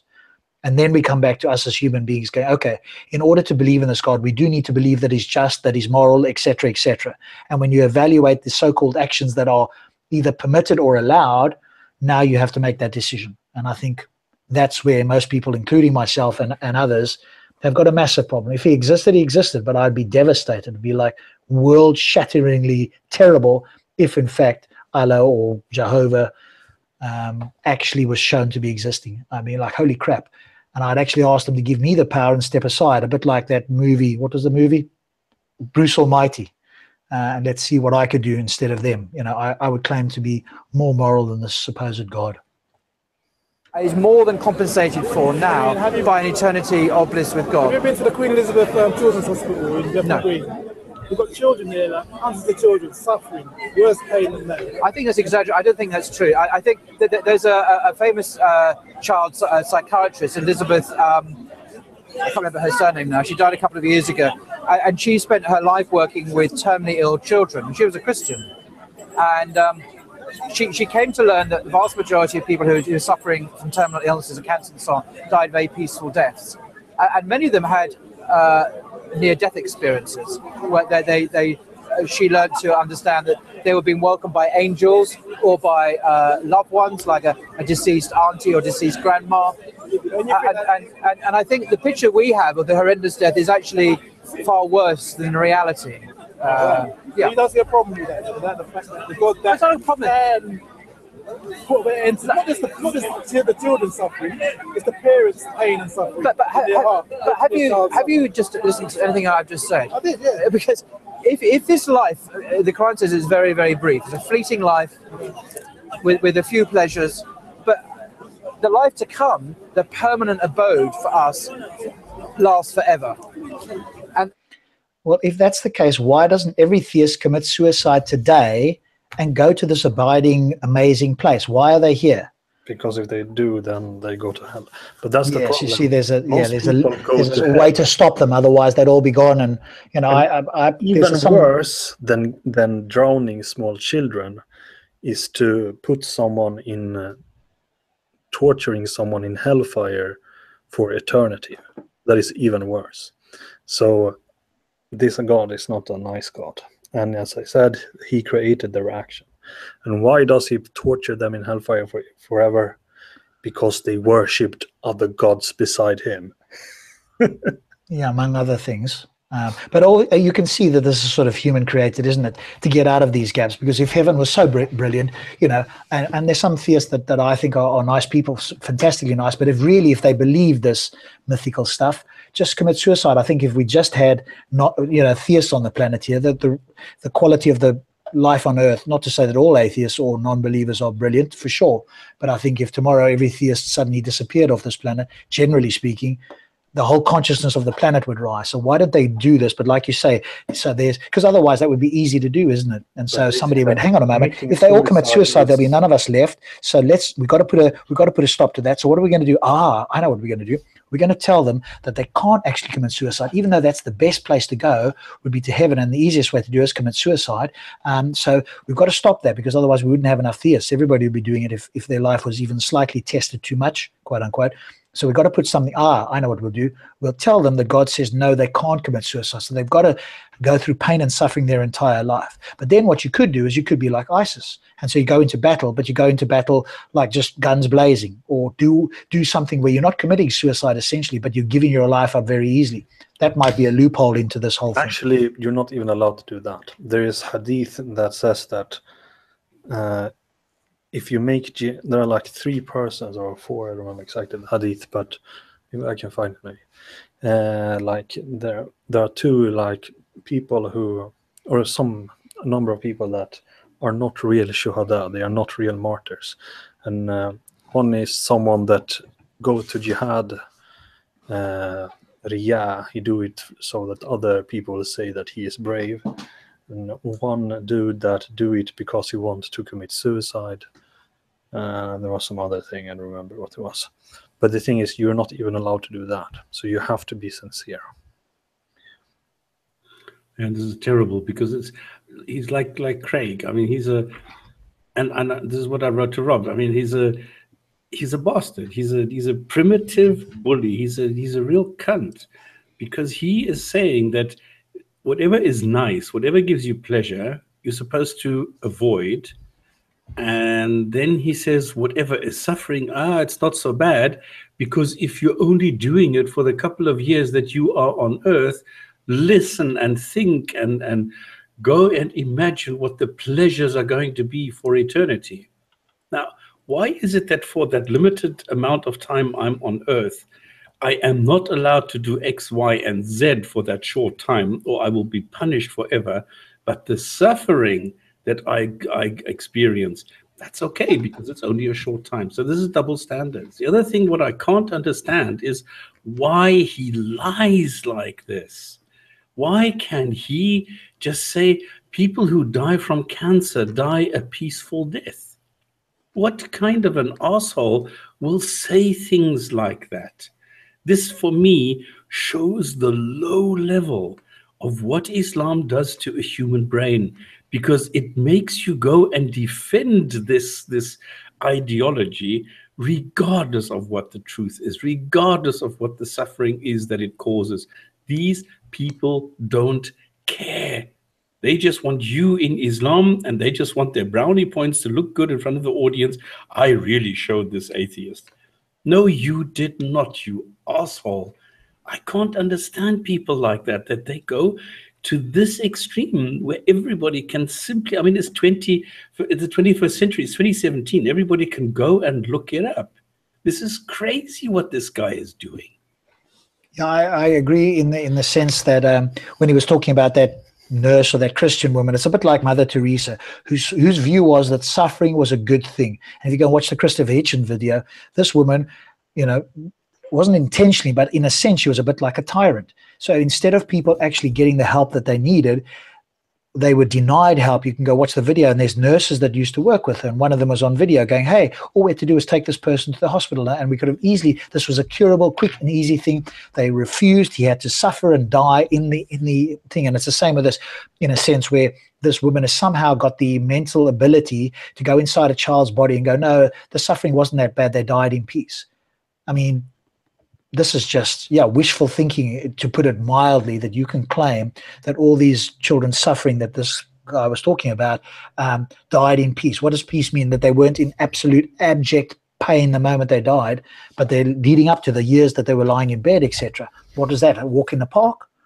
I mean, you're absolutely right. You also have the children drowning in tsunamis and are being kind of mashed in earthquakes and whatever.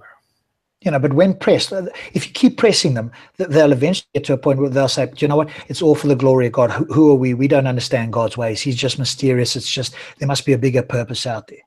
That's what you'll get to eventually if you push hard enough with this sort of thing. At that point, of course, they've lost all credibility at all. If everything is just going to be, then why don't you just, all you have to do is say, do you know what? I don't care what happens. I just believe God is a wonderful person. I'm not going to make any arguments. I'm not going to say anything, because if you press me enough and get me into a corner, all I can say is, well, it's the glory of God. Well, just say that from the beginning. Then we can save all this nonsense. And then we can just, ridicule you as you deserve to be ridiculed, particularly on this moral issue. The comparison of the two is very interesting. If you're a Muslim, then I'm assuming this is factual. I know. I'm not saying if you're. I'm giving you the belief that we believe. No, I mean, if you're a Muslim, then you've got the paradise to look forward to. Yeah, but not just. It's not just. No, it's not true. It's not what we believe. Christians believe in paradise as well. So do Buddhists, actually, if you look at their metaphysics, Jews and so on. Most religions in the world do believe in an afterlife where there is paradise or a hellish type state. So if you let me just finish the point. If our brief life here of trial and suffering is not only compensated for by an eternity of bliss, but also a promise that God will do justice, see justice done on the day of judgment, that those who have done evil will be punished and recompensed for their evil, and those that have done good will be recompensed for their good. And there's much more going on here than just this particular lifetime. We're dealing with the unseen realm of angels, of jinn, of evil, and also of God himself, and also of the life to come. When you put it in that bigger context, it's quite a different picture going on here. If you just look on just the one item of stuff. Please. This is, okay, I'm going to try and be very calm, very collected, because, this is like a primitive, barbaric, childlike monster. He's so primitive. It's like a complete child without any kind of reasoning, without anything.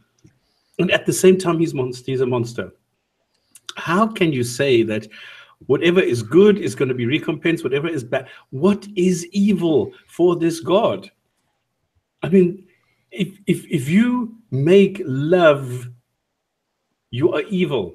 If it's two men, or if you're married or something. So two people making love, this is considered to be evil.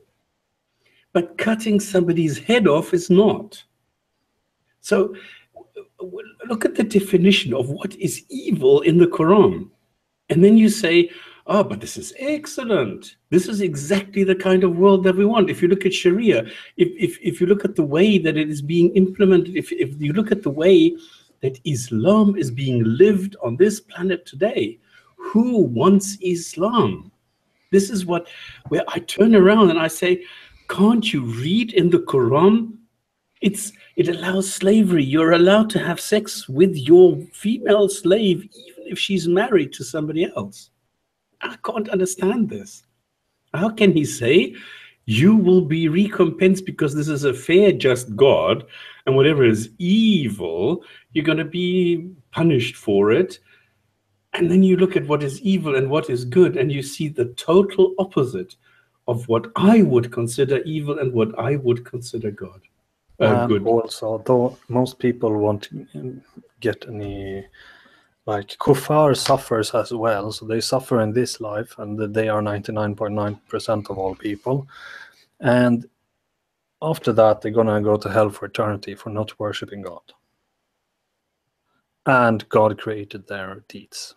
Yeah, this is the crazy part. Nice, thank you. The other part of this as well is you can see that this is like a control mechanism, because hey, imagine if it was okay for people to enjoy the pleasure of this life that naturally happen, because if they otherwise, this is the difference.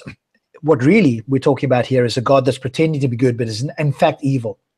And so he's going, hey, I've created these people with all these natural desires, etc. But what I'm going to tell them, and let's see how many of them are gullible enough to believe it, is that no, they've got to go against their, quote, natural instincts in every way possible, virtually, and follow some rules that they would never follow otherwise. Because, hey, if they in fact did follow, their natural instincts and have pleasure in this life, well, then they're going to forget about me. So I'm going to pretend to be good and get as many gullible people to follow this as possible. How do you tell the difference? Because to me, this is an evil God, quote, pretending in their world to be good. And we're just seeing through that. And so if this God is in fact, if this is a test, then, we're going to this evil God's heaven that aren't gullible to believe this sort of thing, because it's very easy, you know, and people knew this, you know, way back in whenever this sort of thing was invented as well, was that all you've got to control people, and you've got to get, because the moment they have all their desires, then they're going to forget about God, because the earthly desires are far better than anything that you can imagine. So they're trying to imagine what heaven is like. What are they doing? They're imagining what it would be like on earth, i.e. my earthly pleasures just multiplied, which they can't really imagine. They're just doing their best. And so that's the carrot versus the whip of, you know, no, you can't, you know, have sex or do whatever the case may be. But then what happens, of course, talk about Christianity, at least for the moment, you know, then you get all the priests who can't have sex. What do? They go do it with children, because it's a natural instinct. So they're going and doing it, you know, evil things behind closed doors. Now, they may have done, some of those priests might have done that anyway, but most of them probably wouldn't have if they'd had a proper, stable, healthy relationship with probably another woman, if not, you know, a man. But of course, it's all demonized. And so, you know, they've got to avoid all the pleasures of life and go through this amazingly terrible test in the hope that they might have some kind of afterlife. Now and ignore all the rest of it, there's going to be a problem. But that's not reality. That's not the reality of in Christianity or Judaism or Islam or in Hinduism or in Sikhism or in Buddhism.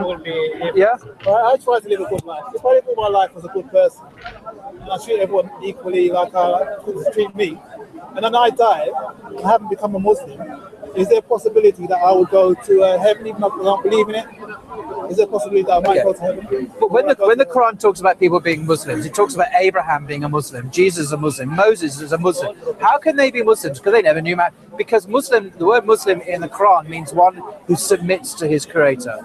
Yeah. So Jesus was a Muslim in that sense. He submitted. That's what the word means in Arabic. Islam is about those who submit to God. Right. It's not about knowing about Muhammad, if you like, in that sense.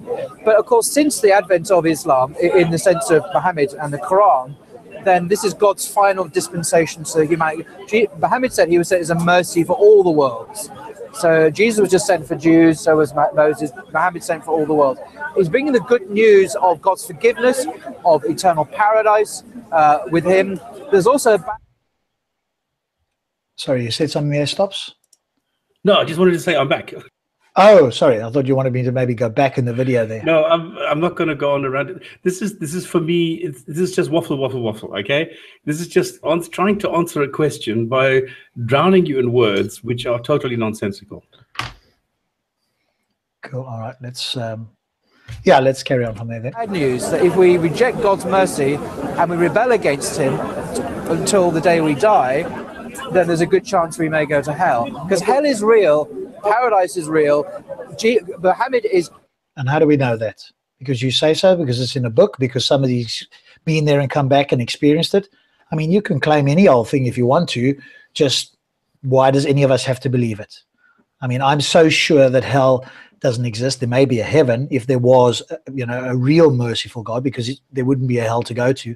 That's completely immoral. So then, you know, if there was a God, you could consider there's something to be heaven, but I'm so certain that there's no hell. It's as close as I can be to anything that I'm certain about. So there may be a God, but a hell, if there is a God, that's a real God, not this sort of a God, but a real God, not this made-up man God, then there wouldn't be a hell. So, you know, but I also noticed that a lot of people have bought into this and they've been indoctrinated. I've spoken to people last week and so forth, and that's a big fear for them. They're questioning religion, etc. But do you know what happens if I'm wrong and I go to hell? And so this has been a very effective tool, even though I think it's completely illusory, to keep people in fear. Because again, this is what it's all based on. Religion is based on fear. It's not based on love or, you know, good things, quote unquote. The presupposition, the foundation of religion is fear-based. Do what I tell you, or there'll be incredibly unpleasant punishments that you can never escape, and it's worse than anything you can possibly think of. The message of Jesus Muhammad is to call people from the fire to paradise. So you said there's a good chance if I remain an atheist, when I die, I'm going to go to hellfire. Yes.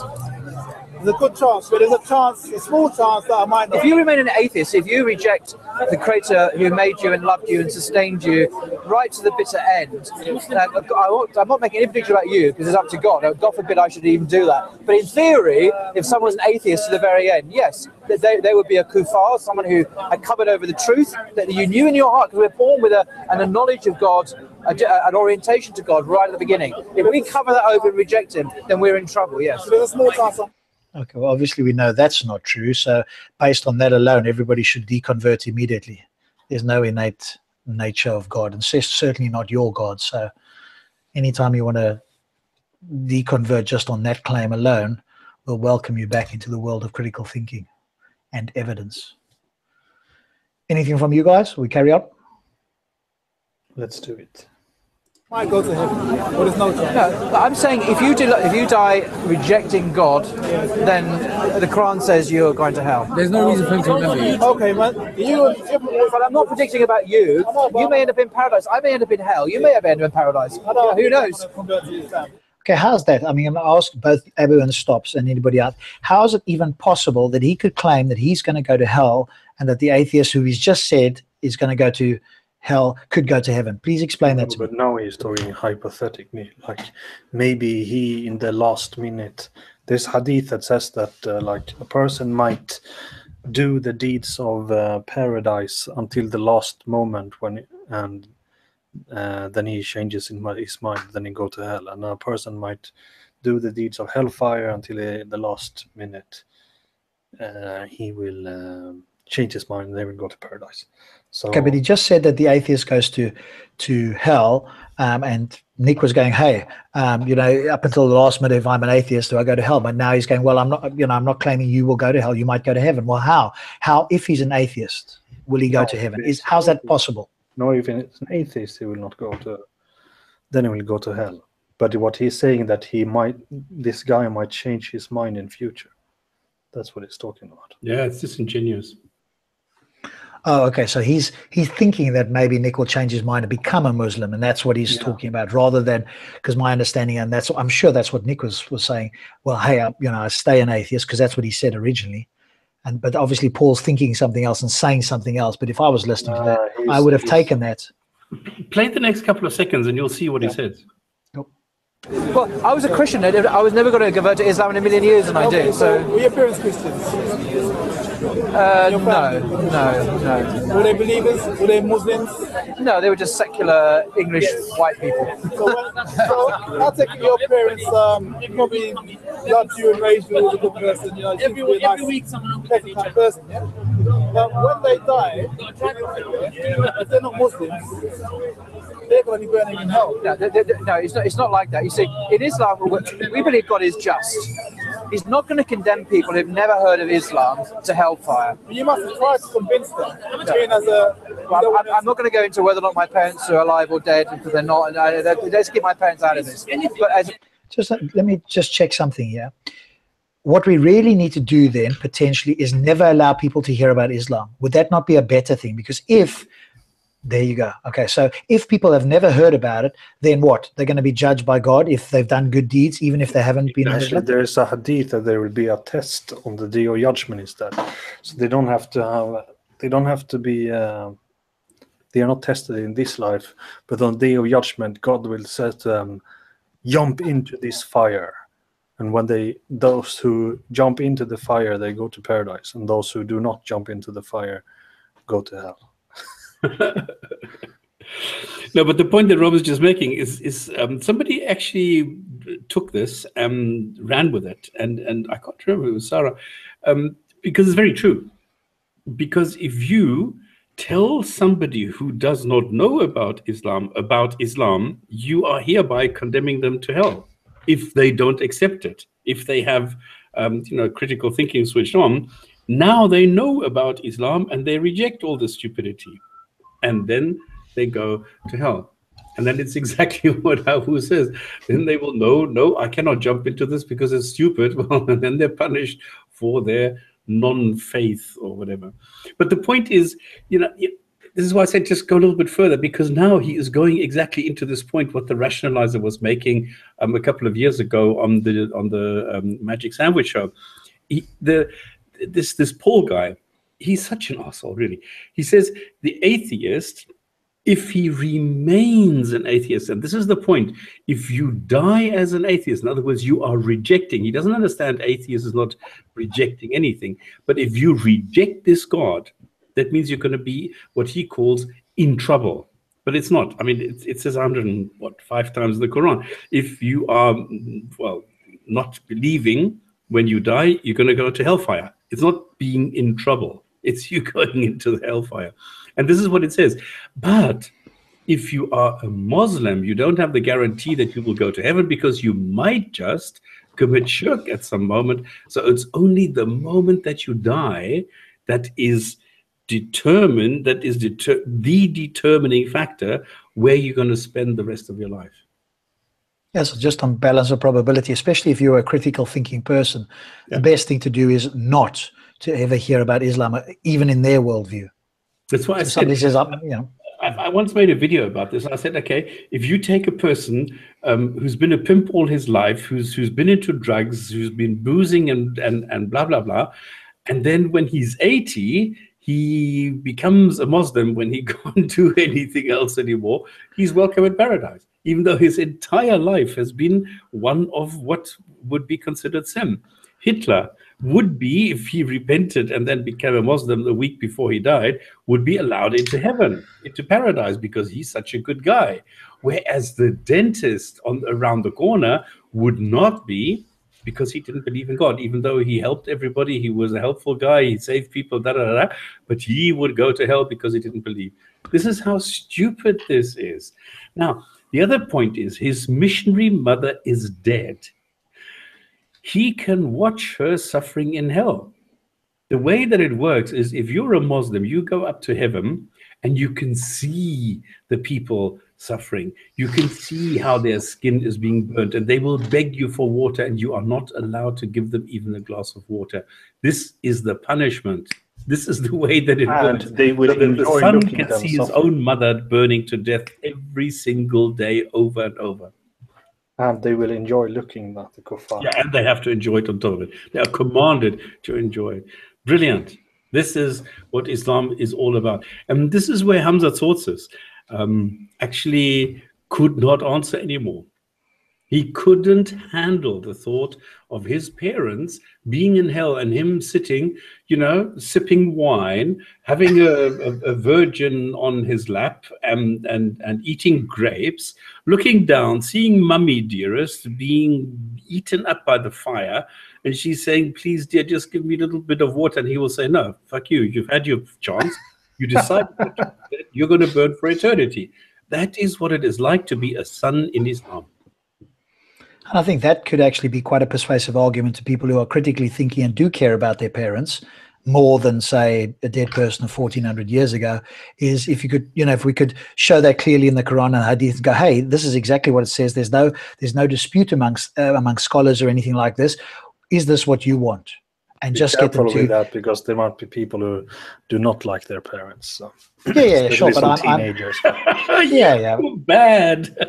Yeah, but what you're targeting, or what you are looking at there, is actually people who do care about their parents, the quote good people, and asking them to reflect on this. If in fact this is true, as you guys are saying, which I'm sure it is, and we've got the hadiths and the Quran and so forth that actually show this, would this not be something worth getting people to reflect on, especially if they went home to look at it? Go, how much do you love your parents? I would ask the question, do you love Muhammad more than your parents? If they say yes, I'm not going to bother, because obviously they've got that is a prerequisite. Yeah, but not all Muslims are like that. So I'm sure there's many, many Muslims who just either don't know that or quietly disavow that. No, you don't bring in Muslim. Don't bring in Muhammad. What you need to do is just say, listen, do you love your parents? And that is it. Because that is a command in the Quran. You must love your parents anyway. Yeah, but like you say, so do you love your parents if they are atheists or if they are ex-Muslim or whatever? If they die, it's important. Yeah, but even if they didn't, even if they've converted away, are you still supposed to love them, or should you shun them at that point? What does the text say? They're kuffar. The Quran is clear about that. If they're kuffar, you shouldn't love them, even if they are your parents or Oh, okay. So your you're siblings, clear on blah, that. blah, Okay. blah, blah. Right. Okay. No, not quite. Abu, sorry. This is only if they are trying to tell you that there is something wrong with you. No, You mean the parents? like Yes. they kind of divide it in a kind of, if you have a If parent they that just is no. If they Catholic, just kuffar, you're still allowed to love them, but yeah, but you're not allowed. You kind of love. only if they try and convert you. Only if they're trying to tell you something bad. Nah, this is like there's they are you can love them in an earthly way, but you also have to hate them for God's sake. This is a long topic But about it's, wala you wal have to bara. hate. Yeah, but you hate them as soon as they try and tell you something bad about Islam. Then it turns. Then you can ignore them, and then you can I don't know, do whatever. But until then, you're still supposed to love them, as far as I'm aware. You're always supposed to treat them well, but that doesn't mean that you have full love. That's a whole topic for itself. Maybe we can have a show about wala wal bara. Because Well, keep that in mind. I mean, I'm hoping, as I say, to get some Muslims on next week for Christian Prince. But if not, then these are the sort of topics that we can discuss as well. Because obviously he'll have some thoughts on that as well. So, as I say, I'm going to do my best.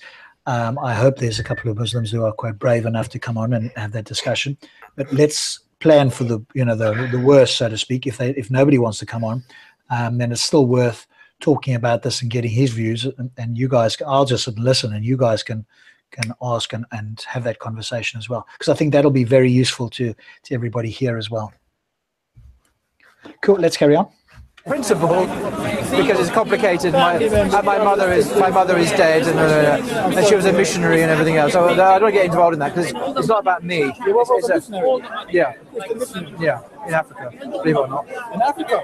Yeah, I know. What's a white middle class woman doing in Africa, evangelizing the natives? But she did. She was an actual missionary in Africa.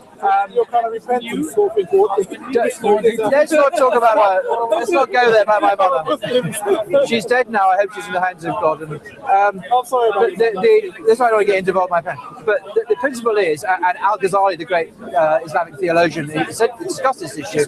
If people have never heard of the message of Islam, they're not going to be condemned and judged by what they didn't know, because God is just. But that's not. I mean, why are you going around trying to preach to people about it? They don't know about it, then they're safe. Make their lives richer. If you try to convert them and they hear it, I'm not saying they're safe. They might. How do we know they're safe? How do we know they're safe? How do we know they're safe? But if they took the heard of it, doesn't mean they're safe. I'm saying that they'll not be judged for not believing in Islam. They've not heard of Islam. But even if it's like the media now, someone may hear about Islam a great deal, and they read the Daily Mail every day, and they watch Fox News, and they heard about Islam. And they think, oh, I'm not going to follow that religion. It's horrible. But if that was... By the way, do you see the background? This Ahmed, I don't know if he doesn't take cocaine, because he's making all the movements that a cocaine addict makes. But that's besides the point. The point is that it's always hilarious that people automatically assume that people get their knowledge of what Islam is, the definition of Islam, the contents of Islam, everything that is behind Islam, all the hadiths, all the interpretations from Fox News. Why is it that so many people do that?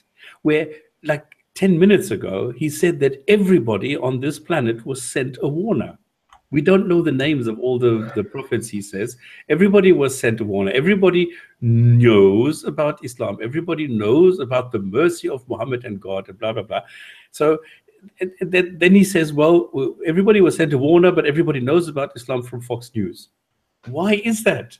Why is that people always take Fox News as the sole source of what happens in Islam? Because obviously if people have got a negative view of Islam, then it's come from somewhere other than some authentic source. So, of course, Fox News is the punching bag for that. So if you've got anything negative to say, or most people have, then they've obviously got it from Fox News. The same way as Hitler. Yeah, but hang on. The hadiths are much more brutal and much more terrible than anything that Fox News has ever mentioned. Yeah, most people though won't read that, will they? So they'll only see some of the quote Fox News narrative.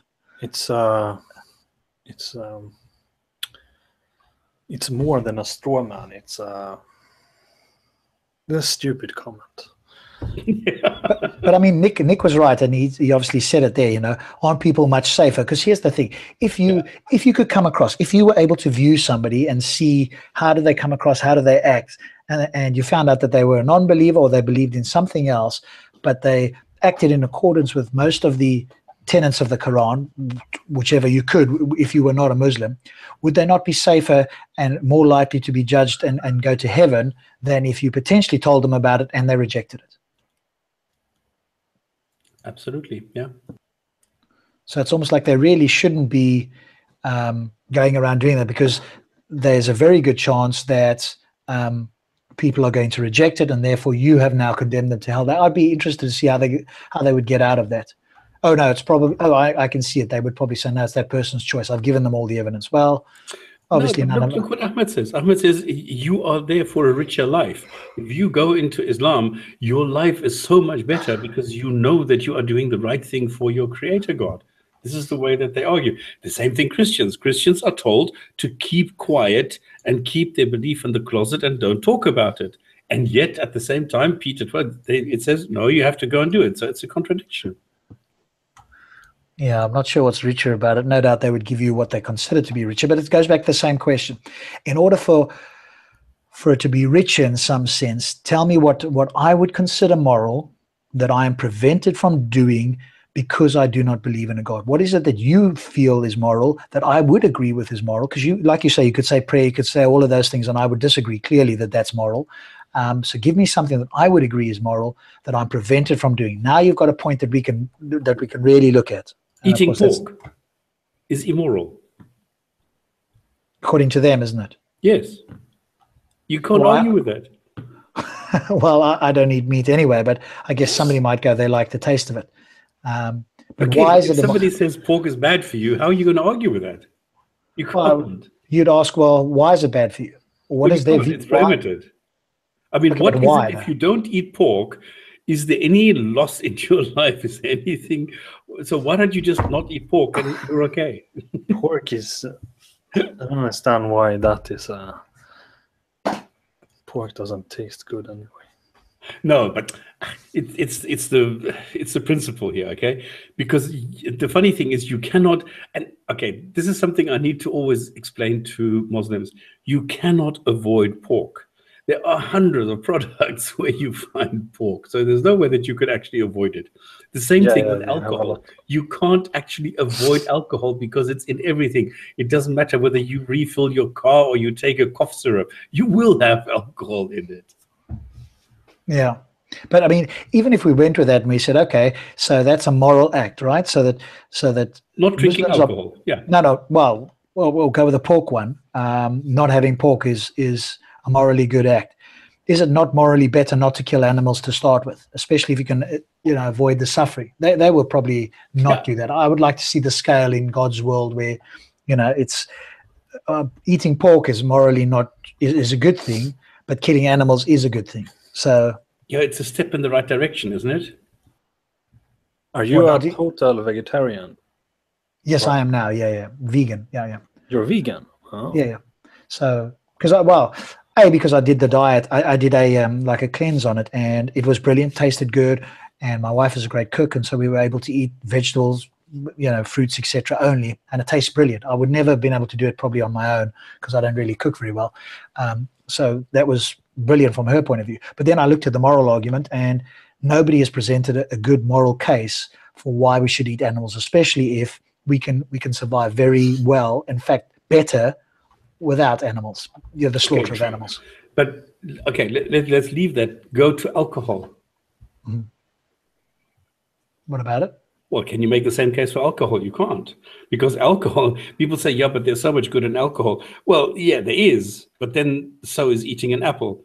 So if you take, the red skin apple, it has the same amount of flavia something in it that is attributed to some positive effect in red wine, for example. Red wine is resveratrol, but you can. I actually eat. I don't drink alcohol at all, but I take tablets with resveratrol. So I buy resveratrol. Okay, so this is exactly the point. So you can get around drinking alcohol. So what is the benefit of drinking alcohol? I mean, there are some benefits, absolutely. I think it's a social act. I don't like alcohol, so I don't drink normal beer. I don't avoid it. So I will have a glass of champagne, for a birthday or a New Year's Eve, and then I will have my light beer, and that is it. So I don't drink anything else. I don't drink hard alcohol or liquor or schnapps or things like that. But then, could I do without alcohol? Absolutely. I don't have a problem with that. Is alcohol beneficial to some certain extent? I think yes. Is it only detrimental? No. If taken within reason, I think it's a very good thing to have. So I have no thing, but you can argue that not drinking alcohol is more beneficial than drinking alcohol. And I will go with that. I will not argue the case. Well, I would, in the sense that if there is, and I looked it up, there's a few studies out there that say having minimum of one glass, or I don't know if it's a maximum, but at least one glass a night is beneficial. So if somebody's not eating apples or doing that, then having alcohol is beneficial to them. And like you say, it's a social thing, etc. So yes, within extreme. So I would definitely argue the point that unless we could show scientifically that drinking any alcohol was overly detrimental as opposed to overly positive, you can still argue the case that you can have alcohol. Yes, you could go without it and get the same benefits, potentially. I'm not sure if that is the case, but let's assume that is the case. Those people that don't do those things and alcohol is shown to be beneficial, then I don't see a problem with that. I mean, now you're opening up this whole thing, because now you can apply the same thing to sex. What is wrong with having sex? Nothing. I mean, not everybody who is having sex is a sex addict or is running around raping people. So having a lot of sex is not the same as doing pornography or anything like that. So sex and alcohol are very two different things. Sex this is what I'm saying. Without sex, we wouldn't reproduce. No, but it's about the fornication thing. Why does this stupid idiot here, what's his name, Paul? Why does he say it's our lust? It's our lust. It's our lust. He's got a problem with sex. He's probably got a small penis, and he's probably got erection problems or something. And this is why he's now demonizing sex, just because he's jealous or I don't know what. And now people are saying, well, the less sex you have, the better it is. No, it's not. I mean, come on. No. In fact, we know that's not the case. So it's not a case of like, we think that is. I'm not sure if that's the argument he's making. Maybe it is, but I'm not entirely sure that's the case. I mean, if he's talking about like a heterosexual couple, which obviously they think is the only right way of doing things. Married heterosexual couple. Okay, let's call even married heterosexual couple. I'm sure, I don't know if he said that. I don't know if you're taking that slightly further than what he's saying. Is he saying, or did you understand him to say that having minimal sex with a married heterosexual couple is better than having lots of sex as a married heterosexual couple? No. He's only saying that sex outside of marriage is bad. That if you are focusing on sex, that is bad for you. It's only that if you are taking your lust as one of the primary drivers, which I must admit, when I was young, this lust was one of my primary drivers. I quite openly accept that. Yes. Yep. And that it's a biological fact. I think this is the case with most people, with most youngsters, most teenagers, especially males. And I see nothing wrong with that. If you are not doing it by harming anybody else, if you are responsible, if you are only doing it in harmonious consent or whatever you want to call it, then I think there's absolutely nothing wrong with that. And he is demonizing it, saying that you're not allowed to have that. Why? What is wrong with that? So everything within reason, within certain boundaries, I think there's nothing wrong with it. So you can have sex, you can have pork, you can have alcohol. Why not?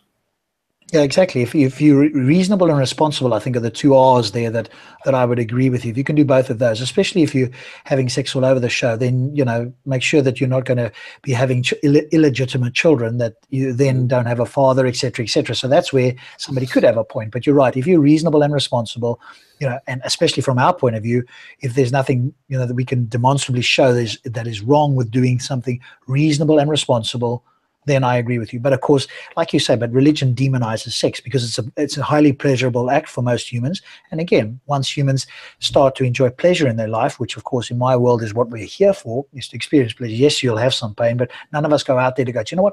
Let's go find some pain today because I really want to be tested. Nobody does that. We're all looking to feel good in our life in every way. Now, obviously, we have different routes to getting to whatever the good is, but that's what we're looking for. We are not going out there to look for the bad. And so, obviously, religion goes, hey, hang on a moment. If people have too much good, then they're going to start not looking at God anymore. So we've got to keep them looking up there at heaven. So what are we going to do? We're going to demonize anything that could be pleasurable that will otherwise take their focus away from, praying to this invisible, celestial dictator. Okay, Rob, how long have you been out of South Africa? 17 years now. Oh, okay, but then you still remember the days when, number one, you had to be on a Saturday night, you had to be out of the disco last round, 12 o'clock, so that the church made sure that you were in church the next day. You were not allowed to buy petrol because you were not allowed to go out to the dam and go water skiing when you were supposed to be in the church or something. So the church was doing all sorts of things to try and keep you at home in town so that you came to church. Do you remember those days? Fortunately not. I was slightly too young, and I wasn't a church-going person either. So I'm thankful from what you're telling me that I avoided that. But yes, I could see how that would have been implemented in the NG Kerk, which is the Afrikaans version of, let's call it the Catholic Church. So they were very strict with the or Dutch Reformed. Yeah. Cool. Let's carry on. Otherwise, we won't get done here. I just wanted to say, no, I lost what I was supposed to say. All right, batteries. think about it. You're not even allowed to buy batteries on a Sunday because you could be powering your TV or your radio. You had to go to church. I remember this. Carry on. The religion, I wouldn't follow Islam either, because they're not hearing about real Islam, they're hearing about a propaganda, terrorist Fox News. So it's not just hearing the word Islam, it's hearing the truth about Islam. I heard the truth and the real Islam from you, yes? Huh? I heard it from you. And you convinced me, this is really nice, I'm going to join and be a Muslim now. Take the, you say, the Shahada. I'll become a Muslim, yeah? Well, why don't you? Why don't you? No, if I did, and then 2 years down the line, I'll start, hearing things that make me doubt it. I go to the council of ex-Muslims tell me, no, this is not true, and I say, no, I don't want to be a Muslim. It's your free will. It's your free will. It's your choice. You're not taking that apostate route now, are you? I'm saying that if I did taking that route? You mentioned this before, so I'm not quite sure what you said this before to me. But we've already discussed this. I thought he was taking that route. Nothing would happen to you whatsoever in this country. So when I'm dying. But if you die as an apostate, then you would go to hellfire. But you believe in a hellfire? Yes. But I don't believe in a hellfire. Well, it doesn't matter what you believe, it's a reality.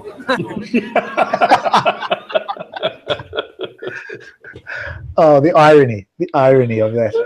It doesn't matter what you believe, it's a reality. Yes, I will just affirm or assert that it's a reality. I won't bring any evidence, of course, and so I will claim it is. And I could throw it back at you. Whatever you believe, it's a fallacy, Paul.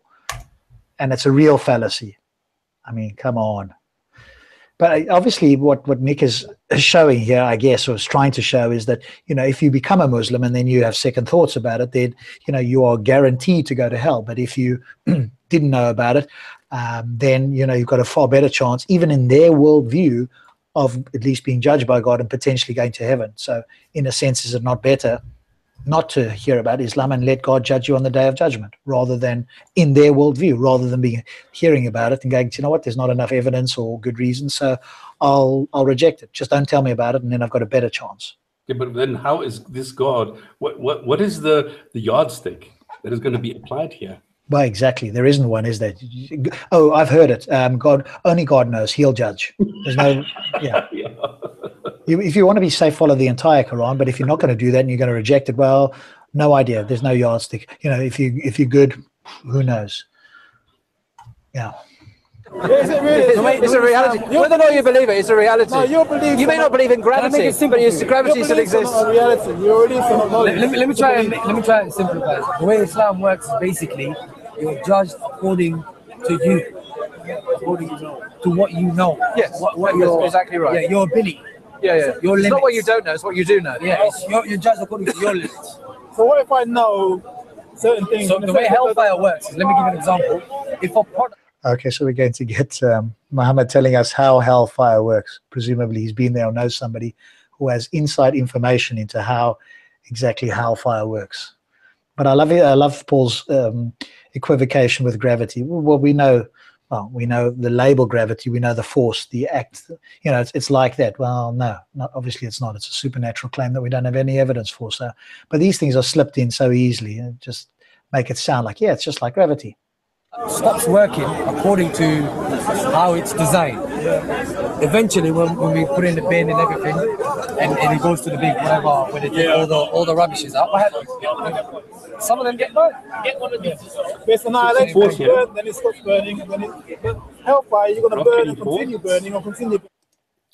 I think this somehow was drowned by the noise, and this is a very, very important point that Ahmed is making here. And I wrote this: if a product stops functioning, it gets thrown out and gets burnt. And this is for him Islam in a nutshell: a product, something with a function. So if the toaster stops working and the function of toasting a piece of bread is no longer there and no longer available, you just throw it out and it gets burnt or whatever. And this is exactly the way that he explains it. If the product, the human being, stops functioning, i.e. does no longer worship this God, it can get thrown out and get burnt. And that for him is what Islam is. Yeah, and presumably totally moral and a good thing and the way it should be. Yep, another great example of a moral thought or action, isn't it? The reason people go to hell is you might want to avoid that. I can tell you how you can avoid that. La ilaha illallah. Say it now. No, what's cool is if your heart knows something and then your mind can grasp it, you ignore both your heart and your mind. That's cool. And you go for your own crack and your own desire. That's cool. And that's why you're judged. So you know that hellfire exists. It's good to hear. It's good to hear. You know that's a fact. You're gonna go, I know what rule you're going to take, but I'll say I believe. You believe it? Yes, I believe it for certain. For me. And you're entitled to your beliefs. But it seems like a pretty scary belief to have. Okay. Like you must be living your life in total fear. No. We don't even. No, because there's a promise in the Qur'an that all Muslims will go to paradise. All Muslims. Is that true, guys? Not that I'm aware of. Isn't it? I've heard something about them. That all Muslims eventually will go to paradise, but not immediately. There is no guarantee that Muslims will go to paradise that I know of. There's always this caveat that it could be that God says no. Yeah, but there's a difference between, like, eventually they will go to paradise. If you die on Tawheed and you are a Muslim, so if you have any iman in your heart, then even if you will be like cleansed of your sins in hellfire for 1,000,000 years, you will eventually go to paradise. What is eventually though? How many years? Well, you just said 1,000,000. Was that just off the top of your head, or was that? Yeah, that depends on how grave. So if you're a Muslim and you have murdered a lot of people and you haven't made tawbah, then maybe God will punish you for a while in hellfire, and then when you're clean, you will go to paradise.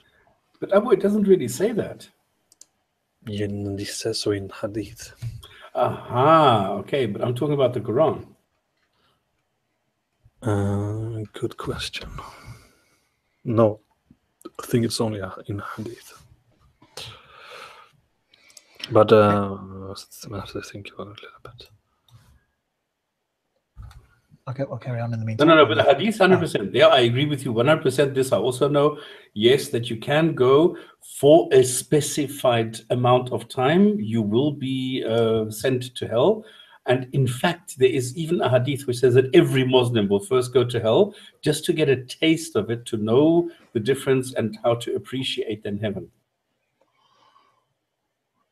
For how long? It doesn't say. Right. Okay, then. Yep. Good reason. This is as far as I'm aware. Okay. I don't know every single hadith, and not even all the Sahih ones. So it could be that there is one that I don't know of that was specified, but I don't know. But I think Abu is pretty accurate with what he's saying. Cool. Eventually. So you just said before there might be a chance. No, hang on, let me explain. If I was to ask Exhibit A, you're a Muslim, sir? Yeah. Are you definitely going to go to paradise? He doesn't know. No, that is actually the correct answer. He said God willing is a better answer. God willing.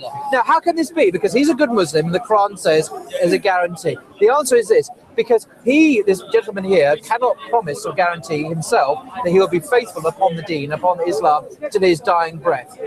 Now, God knows whether he will be or not. But if he could be certain, then he would definitely go to paradise. But he doesn't know that. Good enough and might not be So, but if he dies as a good Muslim, then he will definitely go to paradise because the Quran says so. Some Muslim will be like go heaven for a period of time, and then some will go to hell. It'll be like purgatory. It'll be like a Catholic purgatory. Purgatory. It'll be like purgatory. I think I've heard as well that there was a hadith, if you have an atom's weight of belief in Allah, eventually you come out. Exactly, it's a Bukhari. That's it. That's amazing hadith. they will be judged according to what they What's the amazing hadith about an atom's belief? You guys heard of that? Yeah, I'm actually searching for exactly that hadith right now to have as hadith for the day. Does that mean that if you deny min al-iman, dara is not atom, it's not, it's a very, very, very, very tiny seed. Seed, exactly. so, but what is what he's saying? I just want to clarify. Is what he's saying that if you deny it, but there's a small seed somehow that maybe you don't even realize, then what, you're going to go to heaven? No, so like, for example, say that you're a murderer and you rape people and you do all kind of nasty thing, but you believe in Tawheed and you have mithqala dhara min iman or mithqala dhara min taqwa, then you will eventually go out to hellfire, even if you spend millions of years there, and then you will go to paradise, on a low level of paradise. The low level of paradise being different from the high level in the amount of huris, or maybe they have droopy boobs in the lower level, or how does that work? It's not as good, but it's still very, very good. This is so stupid, really. I've come across, you know that there are 3 levels of paradise, okay? Number 1, and then you get the subset. Then you have the subsections.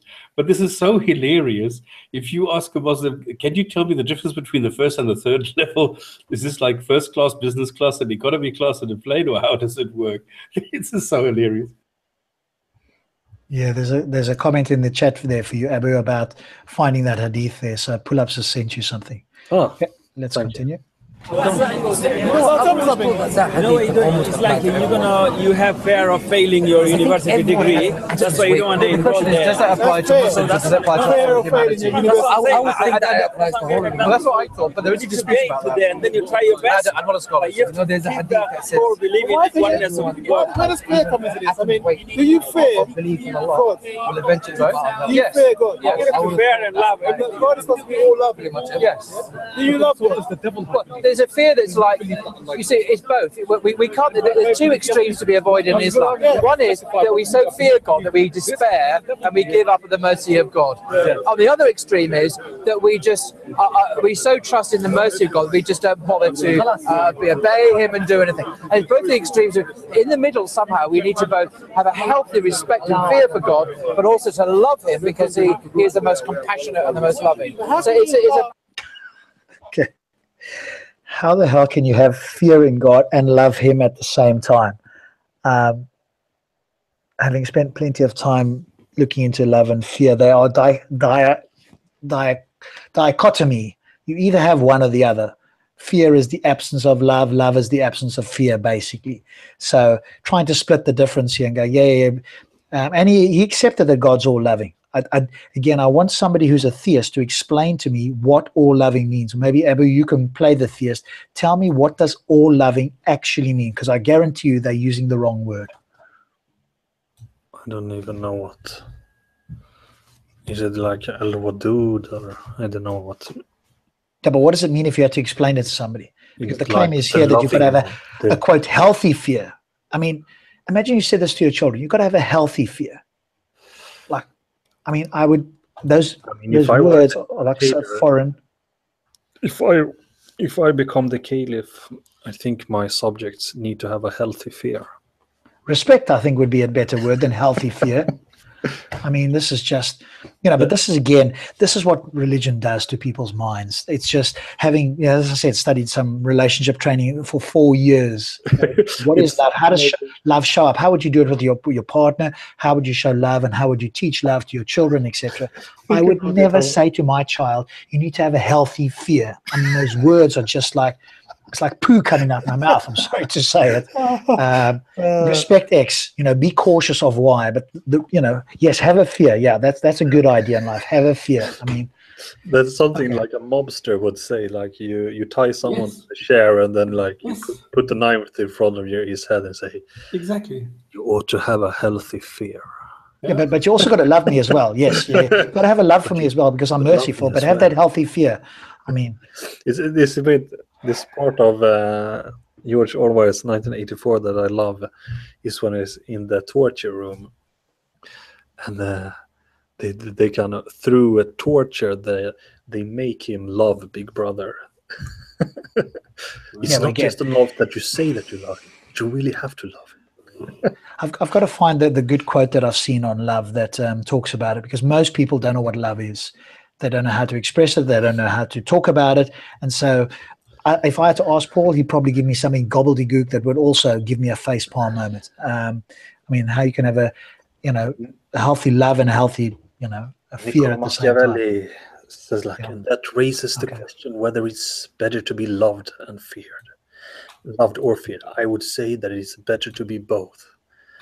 But since love is like, I don't remember exactly, constrained by things that I remember the exact word, but like things that you can't control. If you had to choose between them, it is way better to be feared than loved. Because I mean, a dictator would say that. Mankind can choose to stop love you when it's convenient, but as long as you have the means to harm them, they can't stop fearing you. Therefore, the prince, it's much better for the prince to be feared than loved. You need to love me or else. Yes. Yes, and of course, most people don't understand that love starts within yourself. It's an emotion you can choose to have with or without somebody else's input. And so, I mean, I'm not perfect by any stretch, but I do know people who are very advanced, and they don't require external. This is the myth that every human has, that somebody's going to stop loving me and then I'm going to feel X. And certain people have worked out that, in fact, you don't require it externally. If you can feel, and love is not just like, oh, just like, I don't know, like an orgasm type feel. It's the absence of fear. So if you can be in a state of being absence of fear, that is definitionally a loving state, which is peaceful. We can give it other labels that means X, Y, and Z, but it's the absence of fear, and it doesn't require anything external to you. And this, of course, is the big myth, and of course, it's propagated in religion. That, yes, he loves you, but you've got to fear him and do whatever, because it's conditional love. And that's what, like, I keep going back to. And of course, most people, most especially theists, don't know what unconditional love is. I mean, that's, to them, that's like I'm speaking Greek or something, because they have no clue what that means. Anyway, enough of my rant. Let's go on. Balance is a balance. Something that you fear. Has that been an abused? Easy. Do you respect your father? Do you fear your father? I don't fear my father. Okay. But traditionally, children have had a healthy fear of their father. Not a oh my God, I'm scared. Let's hope this guy never has children. This went out in the 1950s. We've realized, and we've done extensive testing on children, that fear, amazing enough, they grow up and they do the same thing to their children, thinking that it's good. The whole caning, the whole beating, it happened to be in South Africa. I used to be caned. And I know it went out here whenever it was the 70s in the UK, and it's probably, they still do it in the US. We know that beating children and having them in a fearful state, especially from a young age upwards, is not good socially for them, and mentally, or physically for that matter. I mean, this is not in doubt anymore. So this sort of thing, this is just complete ignorance speaking. And I'm quite passionate about this, because this is like me just saying, oh, all Muslims are bombers. That's a completely ignorant statement. And the same thing here with Paul. He's obviously not a parent. He's never looked into love. He's never looked into behavioral matters, especially with children. This is complete nonsense. And this is what religion does to the mind. It gets people to say ridiculous things like this. but a respect of their father, but they also love their father. No. So they don't take liberties with their father and just treat him like a I don't toy. fear my mother or my father. I have a healthy love for them. Not healthy fear. Okay, fine, but Fear is negative. no, it's not. It's not for me. It's not. For me, I think so. Fear is more like respect. I think love is not stronger than fear. Fear is more like respect, where you might fear or respect your employer. It's not that you cringe before your employer, but you have a healthy respect that this is your employer and you don't kid around with them. But also you may trust and love your employer because they're benevolent and kind and just and so on. So they're not incompatible. You can both fear in the sense of respect and love at the same time. I think that's fine. I think the fear that you have for your God is the fact that he's got this torture chamber. If you, the hellfire. That's not what I think. We don't think like that. It's respect because he is the Almighty. He is the Almighty I have God. certain fear and respect for my dad. It's not because I know he's going to hurt me. Exactly. It's respect. How do you, let me just ask you guys, how do people, generally speaking, when they're not gangsters, how do we get respect from them? Is it because we fear them, or is there some other mechanism that we respect people generally in the world? Other mechanism. Say again? Other mechanism. For Yeah. people. Yeah. And so they will behave in certain ways. Respect is earned and not... Thank you. Of course it is. You earn your respect demanded. by doing, quote, moral actions. That's how people respect you. They don't respect you, or if they do, they're doing it out of fear, which is exactly what these guys are talking about. And then they use the word healthy. I mean, this is where people that have no idea on what they're talking about just come out with this nonsense. Yeah. Respect is earned, and it's earned because you do morally good things, not because you have people fearful of the next action that they might take and the consequences thereof. And that's why you can't respect a religion or an ideology. Exactly. I can Or the respect invisible a person's God. privacy or things like that, but that's about it. Yeah, of course. Yeah. My dad, Yes. My dad he's died now. Yeah? He was a Christian. He was a Catholic. My mum is a Catholic. Yeah? I've got a lot of love and respect for my mum. I don't fear her. Yeah? Now, what I find troubling is that the God that you believe in is going to be torturing my mother when she dies. Why do you assume that's the case? do you know that? How do you know that? If she dies as a Catholic, No. But it's not for us to say what's We can't say. You just said there's no chance of a non-Muslim. I said there's no. I never said that. You're distorting my words. I said if you die as an atheist, rejecting God, yes. I never said that your mother was going to hell. Don't put words in my mouth. So that's very. It doesn't matter. There are many Catholics. I make Catholics all the time who do not believe Jesus is God, who do not believe in the Trinity, who are good to their neighbour. There's a chance that Catholics can go to the Muslim heaven. There's no Muslim heaven. I don't believe in a Muslim heaven. Even that, there's a chance that Catholics can go Muslim to heaven? Yes. Yeah. Let me hear what I was just saying to this guy. When at Kilburn we do a Dawah table up there, and Kilburn's historically very Catholic. We meet Catholics all the time. We talk to them about Jesus and say, "Oh, Jesus wasn't God." Yeah, I don't believe Jesus is God. And these are Catholics. Yeah. And There's Unitarians as well. So many Catholics don't believe in the wrong things, or we believe are wrong things about their faith. But they call themselves Catholic. They go to church. Oh, I don't pray to Jesus. I pray to God. They say to you. Good for you. Yeah. Now these people don't know anything about Islam. If they were to die that night, praise be to God, they will go straight to paradise. It's not because they. Explain to me there how a Catholic can go straight to paradise just because they believe in God. How does a Catholic go to paradise? I don't know. Yeah, of course. Because they don't believe in Jesus, they believe in God. So this is the Tawheed. Okay, so you don't actually have to believe that Muhammad was the last messenger then, as long as you believe in God. Yes. That's the okay, theoretically. Okay, then according to the Sunnis, then you need to go one step further and accept that Muhammad is the last messenger and the one and only. But isn't Paul Sunni? What is he? Yeah. This is why I'm saying a Catholic doesn't have Muhammad. A Catholic goes to heaven, to the Catholic heaven, because he believes in the one God. This is what they're always saying. They are always saying Islam is the only religion which propagates the one single God, whereas Christianity propagates that you have this Trinity thing, which makes it not a one single God, but several aspects of a God or whatever. They don't really understand this Trinity thing. So they're saying This is like polytheism. You have three different gods because you have the Holy Spirit, you have Jesus, and you have God, and this is it. And so they are not really worshiping the one God. But Catholics who don't even consider Jesus to be part of this God, they are then actually Muslims because they are worshiping the one God. Okay, so in fact, what they should be saying is, hey, Catholics, is okay. You don't have to do anything else. You're going straight to heaven then. Correct. If you reject Jesus as a God. That's all you have to do, and believe in God. So literally what you're saying is all you have to do is accept a Unitarian God and reject Jesus as the Son of God, essentially. So Jews should also go to heaven, absolutely, yeah. And Zoroastrians. Okay. Is that the widely held view, or is that just Paul's sort of view here under pressure of questioning? This is why you read in the Quran all the time. If you don't know something, go and ask the people of the book, the Jews. If you are in doubt or anything, if you don't know something, go ask the people of the book. This is always a reference to the Jews because they were also monotheists. Except there's a small mistake in the Quran where it says that Ezra is the son of the Jewish God.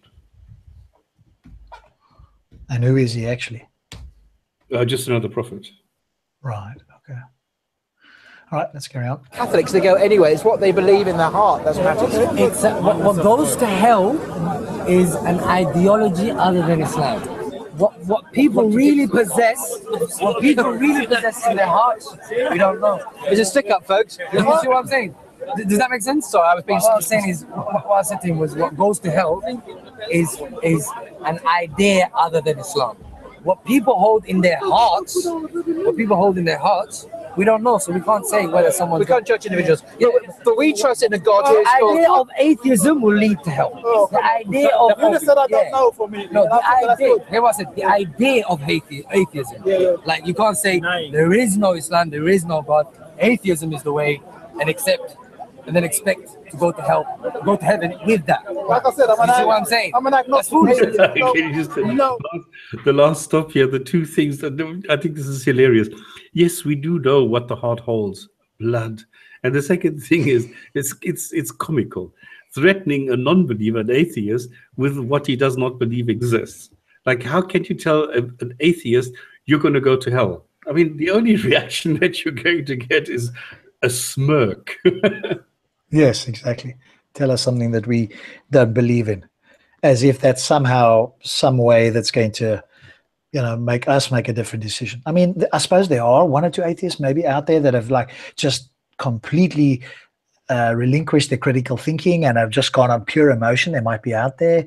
Who knows? I mean, there might be a few, but anybody that's thinking about this and actually, does not accept the claims made by theists, wouldn't be impressed by that in any way. Everything, yeah? So there may be a God. There may be Jesus Christ, maybe the true God, You're an agnostic atheist. Zeus may be a God, You're an agnostic atheist. Yeah. Let me ask you a question. What is the definition of God? The definition of God? Yeah. You've got to know what it is in order for you to be agnostic about it. Which God? Just God. The term God. When you hear it, how do you understand the term God? For you to be agnostic about it, you have to at least understand the term. There's many different terms for God. I don't think There's many different definitions. Okay, give me one. I say you're a pantheist. You believe the universe is God. Okay? The universe is God. The universe is universe. Yeah, pantheists believe that the universe is God. What they're saying is the universe is connected to God somehow. What I'm asking you is, everything is God. I'm asking you, what is God? Right, you can say, what's the attributes of Shiva? So you don't know the definition of God? Yeah.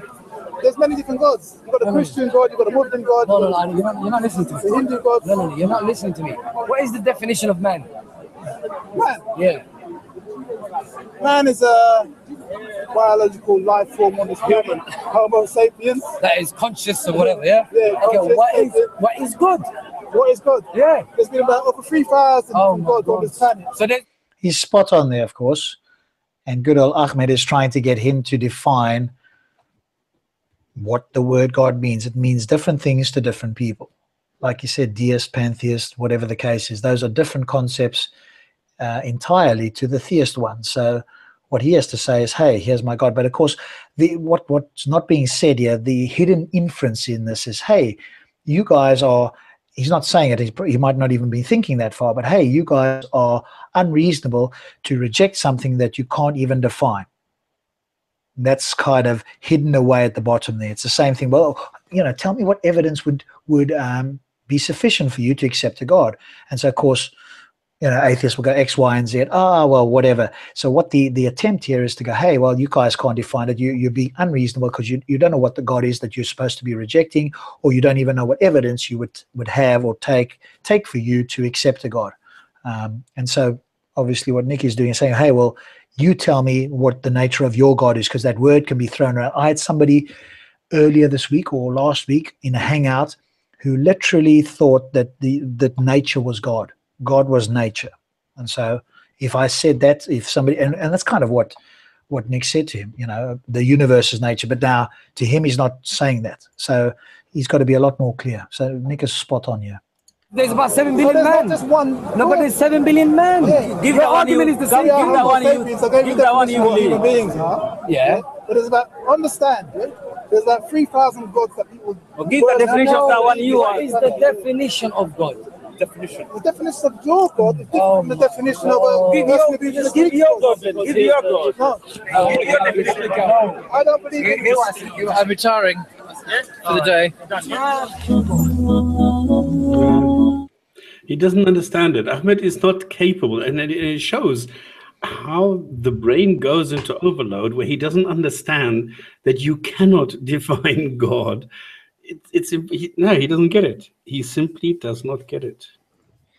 Yeah, he's wanting the atheist, the agnostic, to define a God of some kind, but whatever they define, he won't be happy with. So what is the point? Say, hey, here's the definition of God. Now do you accept this? To ask the atheist for the God in his claim, which is, hey, if you can't, you've got to define God, otherwise you don't know what you're rejecting. No. You've got to define the God so that I can say whether I accept it or not. You don't ask me. If I had to ask you, to define the invisible dragon in the backyard that you don't believe in, how are you going to do that? Yeah, it's. And the number one thing that what stops everything is as soon as you go and you say supernatural, metaphysical, and that is all that it takes for me to say, sorry, that's it. I'm out of here. Yes, exactly. Anything that can't be shown to be the case. So I don't believe it. I don't know it. Okay, this is always something that he doesn't know. I don't know. Nobody knows. That's why agnostic is actually totally superfluous, but we're still using it. I don't know why so many people accept it as something like in the middle, which it is definitely not. Yeah, we've talked about the stops, though. It is useful to some people. There are so many people who still bring this up, who still believe this, who still propagate this idea. Like what's his name? The Ali guy, Ali Dawah. He's the guy who says, he said to you, you're an agnostic. Yeah, good. That means you're in the middle. What the fuck is good about being in the middle? Well, it means that you haven't quite yet decided whether there is a God or not. So they see this as, there's still a chance for you that you might come around and accept this one true God. It's idiotic. It's really idiotic. And it's ignorant, willful ignorance. Well, I agree that it's willful ignorance in the sense that they don't understand the difference between an agnostic and atheist. But if you had somebody who came along and said, I know God does not exist. And there are a few atheists out there that can do that. And as far as I can see, the only way they can do that is with some kind of philosophical information, because as you and I would probably agree. This. I've done this. Yeah. I've made the video where I said, I don't believe in God and here's why. And I gave 50 examples of why I don't believe that there's a God. No, but then you could say, I know God does not exist. And the moment you have a contradiction in the nature of God, you could say, I know God does not exist. So for example, what do you call it? The omni properties of God. If you can show that beyond a doubt that the omni properties are contradictory, for example, then you could say, I know that the God that you talk about that is X, Y, and Z does not exist because there's a contradiction. I agree. But since you don't know that, because what you're doing now is you're taking the definition of that specific person. Yes, correct. Yeah. Then you're rejecting that specific claim. Yes. But in general, you can't do that. Cool. I think that's pretty good. Hopefully that's been useful. Thank you to both of you for doing that. I did want to go back. I did say I've got this because we haven't crashed yet. So I wanted to go back to something here that I think is I guess in some way a little bit, I don't know if I want to use the word sinister, but certainly inconsistent, I would say, with regards. And since Paul was primarily in this video, I'm going to share this as well. So hopefully you can all see this on the screen. And so this was a video that Leon, Content Over Everything, recorded. You may have seen this come up in your feeds, etc. Respect confronts Ali Dawah about his Muslims, and there you can see that. So this was off Content Over Everything's Twitter feed, and so this video was obviously Respect sort of attacking the claim about homosexuals, and of course Paul was drawn into this. I haven't actually seen the video myself. It's now been flagged, and it was removed from Content Over Everything's channel for hate speech. Okay, so that's the video. Paul also sent me this, which is his. He did a blog on a Muslim claiming that Paul shouldn't go back to Speaker's Corner, and I asked him, what happened to your post, Paul? It appears to have disappeared. He said, I took it down, and I didn't inquire further on that. And fortunately, I just want to see if I've got it here. Yep, here we go. Fortunately, you may not be able to see it because it's too small. Somebody captured the screenshot of it, and it's basically Paul. It's very small to see that, which is now gone, by the way. So if you click on that link that I just showed you, you'll get a page not displayed. But you can go way back. Oh yes, you might be able to do that depending on how long it was up there for. It was only up there for a few days, but I'm guessing they're getting it every single day, are they? They way back does that. So yeah, you could probably pick it up that way. So this was deleted, but here's what Content Over Everything said. The one called Respect. This was the one because I asked him what happened. He said, "Oh, a video was copyright, not copyright flagged, was flagged for hate speech, which is now YouTube. By the way, if you're listening to this, viewers here, YouTube has gone they've completely off left field now. So now instead of being just copyright, anything that can be considered hate speech can be flagged and be removed for hate speech. And this is just such a broad definition. So YouTube, welcome to the platform of very limited speech now going forward. And so here was his response, basically. He asked me not to upload it. So apparently Paul asked him not to upload the video when he heard I filmed it, and gave the reason that it's unpleasant having his personal life discussed. The reason YouTube gave me for taking down the video was it violated the guidelines on hate speech. So I've got a screenshot there. That's as much as I captured, but Kalam reviewed it on his live show that I was on. You might want to be able to get the rest there. So if anybody's more interested, you could get it on Titans TV.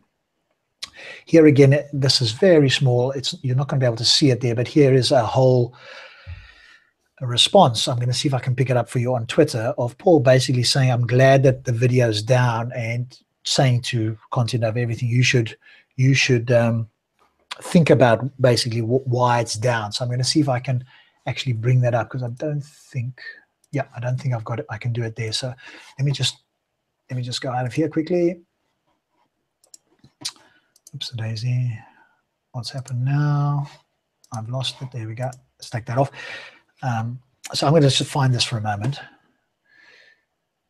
If I can see it here, because I was sent this. I just want to see if I can bring this up. So basically, the short end of the stick is that because somebody didn't like, in this case, Paul didn't like, quote, his personal life being discussed. This wasn't as if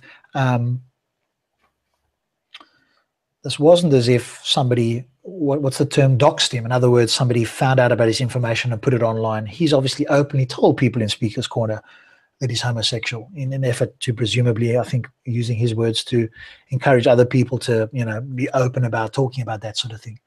And so I just want to see if I can bring this up. And so this was obviously out in the open already. It wasn't as if it was hidden away or anything like that. And if I can just find this for you, I will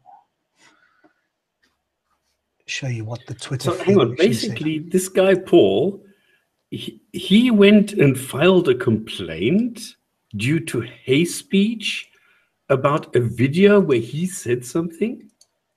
Okay, so it's not clear that he did it, although he may have got other people to do or whatever. So what is not clear is that he physically did it himself. I want to just see if I can find it here, so we've got it very clearly here. So if somebody's, I don't get it. If somebody's a gay, how is that being hateful? Well, he did, presumably he didn't want his life. Here we go. Let me see if I can bring this up. But what the fuck? He's in public. If he makes, I mean, I've heard him say it. So if he's in public, what the hell? Exactly. What is the lesson you want me to learn? Yes. Okay, so Paul Williams, I'm glad to say your evil, hateful video has been taken down by YouTube. Let this be a lesson. So content over these things. What is the lesson you want me to learn? Paul, reflect on your actions. COE, I don't know what you mean. I'm not sure what you want me to know. Okay, carefully reflect on, Paul, carefully reflect on the reasons YouTube gave you for banning the video. I'll review the video and the definition of hate speech. Good. Why? I asked you directly what your issues are and if you'd be willing to talk bluntly with me. I'm asking you to reflect on your actions. If you refuse to do that, then there's nothing I can say to you. There's nothing there. This is usual waffling, yeah. Yeah, I mean, there was a few more things on there, but essentially, it was a case of Paul not liking it, and he's saying he's glad that your evil, hateful video had been taken down by YouTube. Now, I don't know whether there's more information here that content of anything's got. That's Paul's admit that he got it. He was the one who actually flagged it. Who knows? But he's certainly very happy that the video discussing with respect and Ali Dawah was, quote, a hateful video has been taken down. And I've said this before, and I just wanted to bring it to people's attention here. I consider Paul, when I've had one or two conversations, almost an extremist in the sense of the amount of limited speech. There are other Muslims out there who would not limit speech to the degree that Paul will. And so anything that Paul doesn't like, essentially, that hurts his feelings or whatever the case may be, or insults the Prophet or whatever it is, should be removed, should be policed. There should be consequences. And obviously, this is something that, obviously COE might take up in his own way. But I wanted to bring this to your attention. And this, again, is just another example of Muslims trying to, not all Muslims, some Muslims, in this case Paul particularly, but obviously we've had it with other Muslims, trying to dictate what can and cannot be said or shown or talked about. And this is live in Speaker's Corner, where he was not even involved. The fact that he doesn't like his private life being talked about is neither here nor there. He brought it to Speaker's Corner. People are entitled to interrogate this. And if he doesn't like it, don't come to Speaker's Corner. Don't talk about these things. But don't expect other people not to talk about these things, or for content over everything, not to put up a video which he innocently filmed with two people talking. He didn't ask them to. They just did it. He walks around recording like I do and other people do. I mean, this is complete nonsense. I don't know if you guys have got anything else to say, yeah? No, it's just sorry that I'm not filthy rich so that I can open up a legal fund to take assholes like this to court. Yeah, I mean, I don't know what you could do here other than, maybe go back to YouTube. But the other big thing is YouTube is definitely becoming very You can take YouTube to left-wing. court. This is not, you can't. Okay. I mean, they decide what they are going to put onto their platform. Absolutely. But they can't go and say, well, we have guidelines, we have community guidelines. And then if you go according to the community guidelines and then say, well, we don't like that, we're going to take it down anyway. That doesn't work. Because these are the guidelines. These are this is the contractual obligation that you are now giving to people. And then you're turning around and say, well, yeah, but actually not this one. It doesn't work that way. Then you need to say, I'm sorry, you are not allowed to say anything that might offend somebody else, no matter how gentle it is, don't say it. Then it's a different story. But Google says we are a champion of free speech and we are the activists here and we cherish honesty. No, you do not. No, they're not a champion of free speech. They fired an employee because he just presented a text that he like as a kind of as food for thought, you can say, like something they debate, and then they just fired him. They're not for free speech. I mean, people must realize that we have given YouTube and Google, well, it's the same company, they're owned by Google, but we're given these big like Facebook and Google's things too much power. Yeah, we have to start up new alternatives that one of them is VidMe, VIDME. Yeah. And I think Abu, you've talked about that, and a number of content providers. I follow different guys in social and political and religious and so forth, Many of them now getting heavily hit by YouTube because their entire income was on YouTube. If they do enough videos and you've got a couple of 100,000 subscribers, you can make, you know, an okay living, or you used to be able to. Now these videos are all getting demonetized in the sense that they are not advertiser friendly. And so they're now getting this little yellow dollar sign there. I mean, I hardly make anything like £1 or whatever it is, small amount, just because I've got ads on there. But it takes forever for that to actually come, because you've got to have a £60 minimum before you can withdraw the money. So, you know, it'll be a lifetime before it does anything. But for other people out there, you know, they have got hundreds of thousands of subscribers, and they put out a video, they can make, and they kind of have an average, so they know how many they can make. Now YouTube is demonetizing them. Anything that's got sort of anything controversial, and even videos that aren't controversial. And this is not being done by an algorithm. It appears there's certain channels that are being targeted, and they are just demonetizing these channels. And it's very hard, if not impossible, for these to be remonetized. Because imagine, you know, especially if it's an automated procedure in the sense that somebody is pressing a button to demonetize a whole bunch of videos, you to go and, you know, go back and try and fight each one of these is incredibly time consuming. So, you know, obviously one of the views now is, hey, no, we're okay, we're just not going to put it on the front of the video now, it's not going to appear in the recommended list. So what we're going to do is we're going to kind of blacklist it, but not completely shut your channel down. So it's like putting you out in speaker's corner, but gagging you or putting you in a box so that you can only hear yourself speak. So yeah, no, we're not restricting it in any way. Yeah, it's absolutely crazy, man. Yeah, but yes, like I want to, minds.com are starting to get more kind of founding options, so you can. Yes. Yeah, but they're limited to 25 minutes. Yeah, that is weird. It didn't used to be like that. You could upload longer videos before, but the point is, I mean, people must start. We have to vote with our feet, so to speak. Yeah, but you can't. You see, this is a problem. There's no alternative, because you can't make money on these things. If you open up a platform, it's very expensive. But if enough people just say, no, we're going to move, then people will move. Is there anything in the chat, guys? Anybody have any questions in the chat? Is there anybody that wants to join us for a short while? How are you guys? No, Hadith, come on, it's hot. Yes, it's late. We've been going for 3.5 or 4 hours. Have we? Oh no, we started at 8. We've been going for 2 hours and 50 minutes. Feels like 4. I know. It feels like 4. I don't think we should have all these mammoth things. I think 1 hour is actually a length where people will watch. But to go, I mean, I know it with me. For me, it's very difficult to find time, 3 hours to watch something. Like Samir, with 6 hours. Come on, who am I going to spend 6 hours listening to a bunch of Muslims and non-Muslims talking? It's too long. Yeah, well, to be honest, Stops, we've got sort of 40-odd people that have been watching, or just over 40, the whole time. I want to focus on the live people. I don't care, and I don't think many people will watch it afterwards anyway. So I'd rather have tons of people watching it here. And as long as they're on, you know, I'm happy to stay on until X. I know you guys are obviously hours behind, so I don't want to. And obviously, Abu is hosting, so we've got to get some sleep for you guys in particular. But I'm happy to go on until sort of 12 my time here, because obviously that gives me 4 hours. But I'm respectful of you guys, and I want the people to watch, the live viewers, to get the best value. I don't care if people don't watch them. I'm not monetizing these videos anyway, so people can watch them if they want to. But like you, I don't think anybody's going to sit through more than like a 2 hour, or even 1 hour is probably as long as you can get. But it's really for the live viewers here. There's lots of people because I remember Jinn&Tonic show, we used to have like 120, 150 people watching, but then like 6,000 afterwards. Did you? Right. Okay.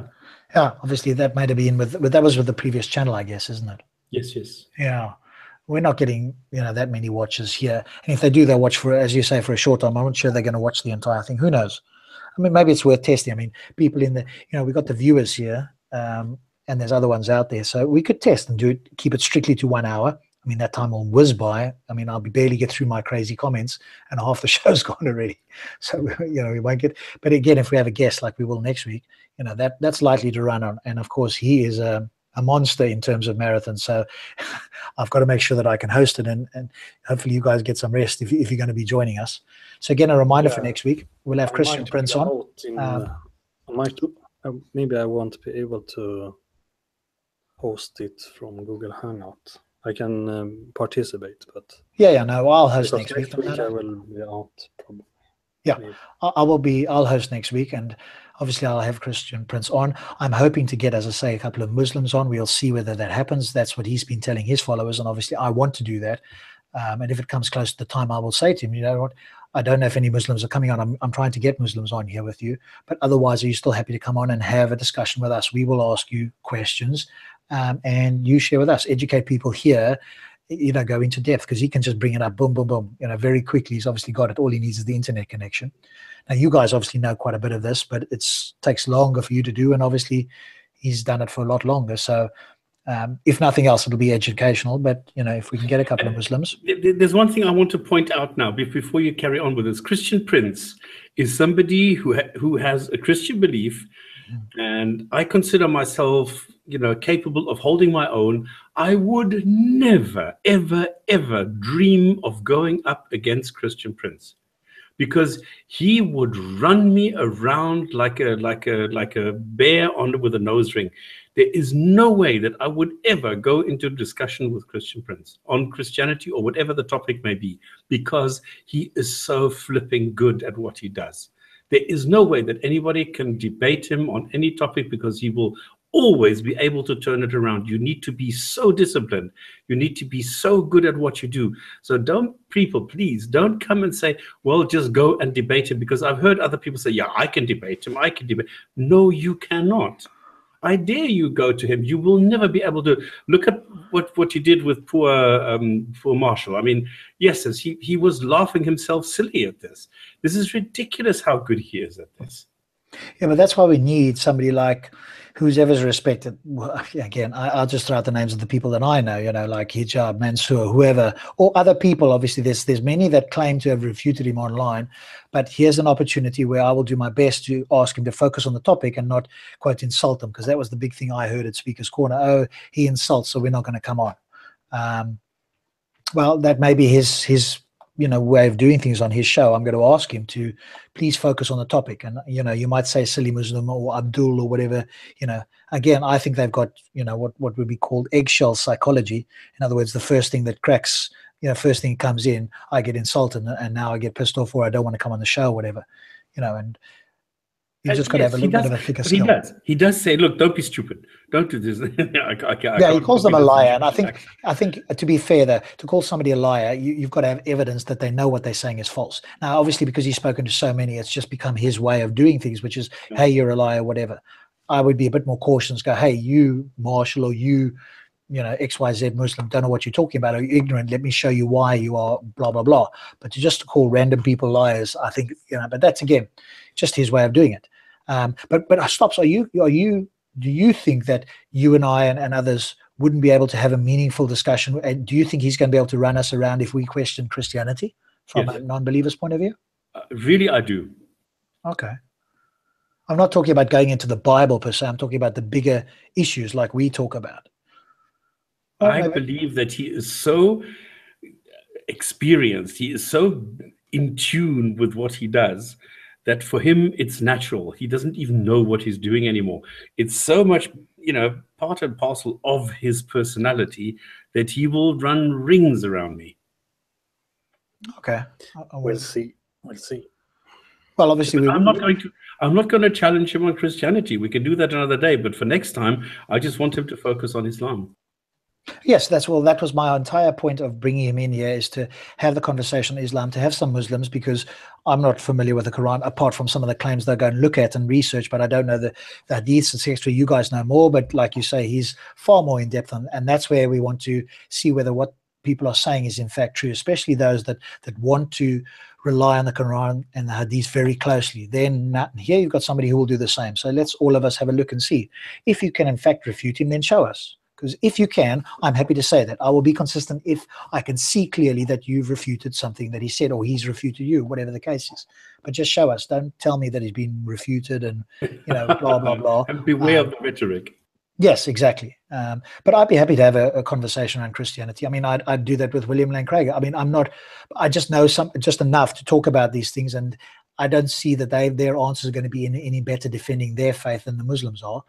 They may have a slightly more advanced version, but none of those arguments, if there was an argument that was either knocked down or superbly strong, we would know about it. And there's nothing that I've ever heard. I don't know if you guys have heard anything. So I don't see, but I would not challenge these sort of guys on the Bible and stuff. Get Matt Dillahunty, would let him challenge, Christian Prince on the Bible. I think that would be useful. He was a Christian for 25 years.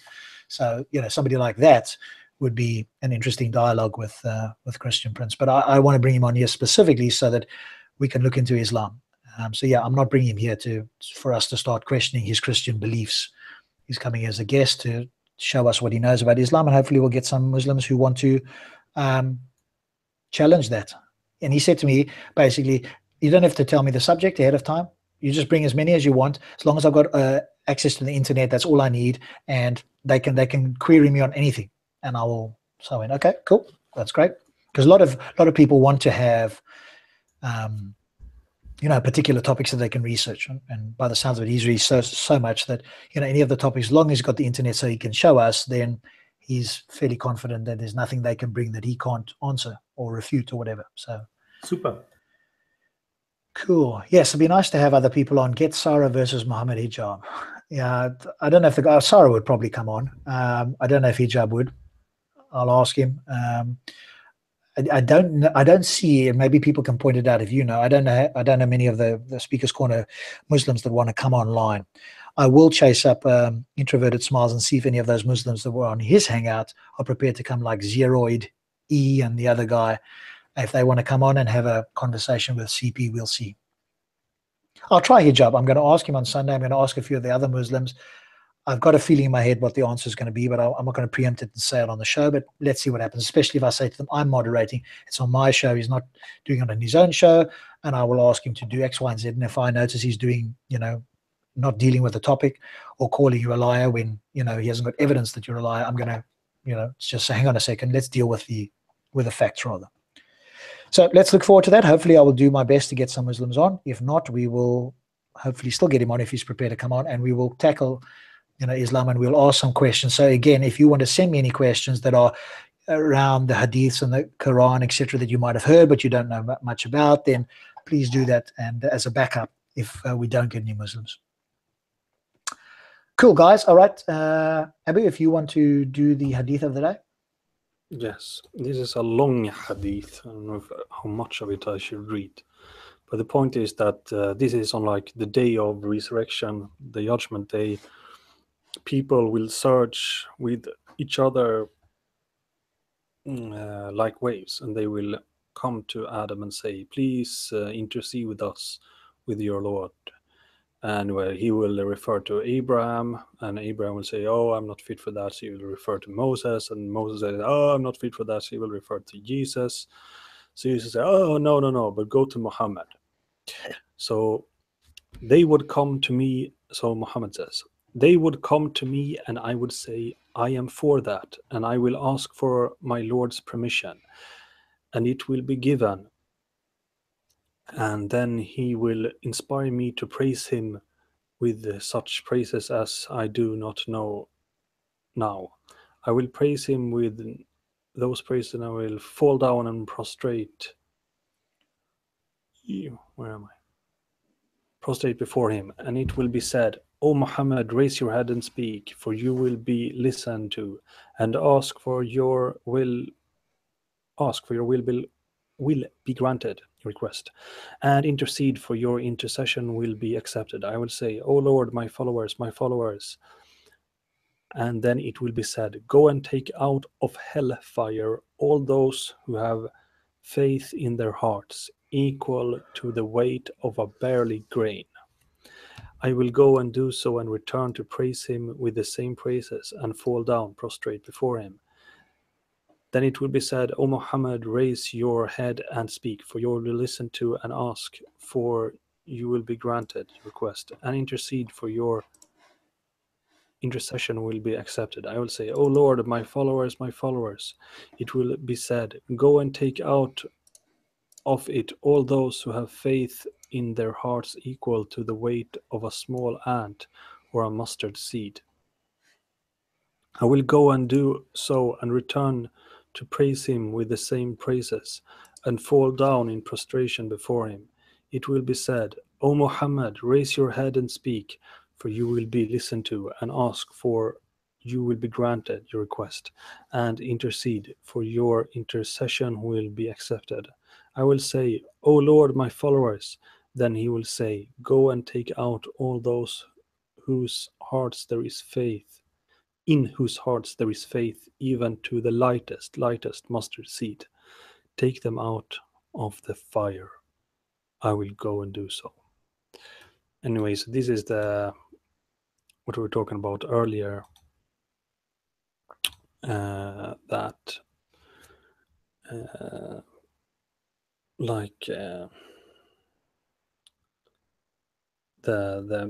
Muslims who have that they die on Tawheed, even if they are like sinners and they do all kind of stuff, as long as they have a lightest mustard seed of weight of faith in their heart, they will eventually go to paradise. But Abu, does it actually say mustard seed or just tiny seed?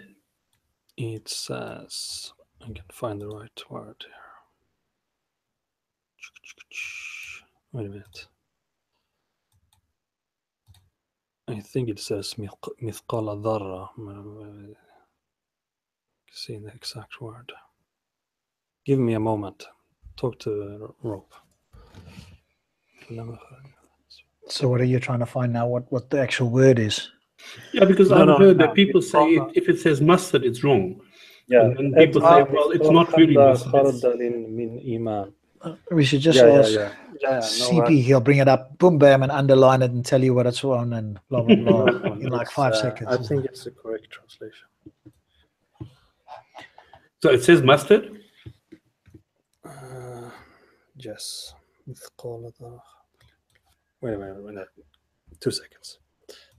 I'd love to know actually if it says mustard really, or if it could also mean just any tiny seed, because some people... But most of the time it says only mithqala dharra, which can be like... I'd love to see a few of these guys down in Speaker's Corner, like a Matt Delanty or a Christian Prince, or any of the guys that are pretty knowledgeable, either on the big arguments, which is... Mithqala dharratin khardal, so it's mustard seed. Yes. Okay, thank you. Cool. Brilliant. Thank you so much, Abu. Thank you again for hosting, Abu. Much appreciated with my technical difficulties here. Thank you again to Stops for your invaluable information and going through the video prior ahead of time. Thank you to all the viewers. We will bid you a good night, and we will be back at least next Friday. We might come up with something in the week if we've got time and it hits our fancy, but certainly next week, Friday, with our guest, Christian Prince, and I hope and pray, in whatever way that is for me, to the great nature out there, that I will get a couple of Muslims who will be willing to come on and discuss, and whatever the topic is, he's happy to do that. So thanks to everybody, and good night to us all. Good night. Cheers.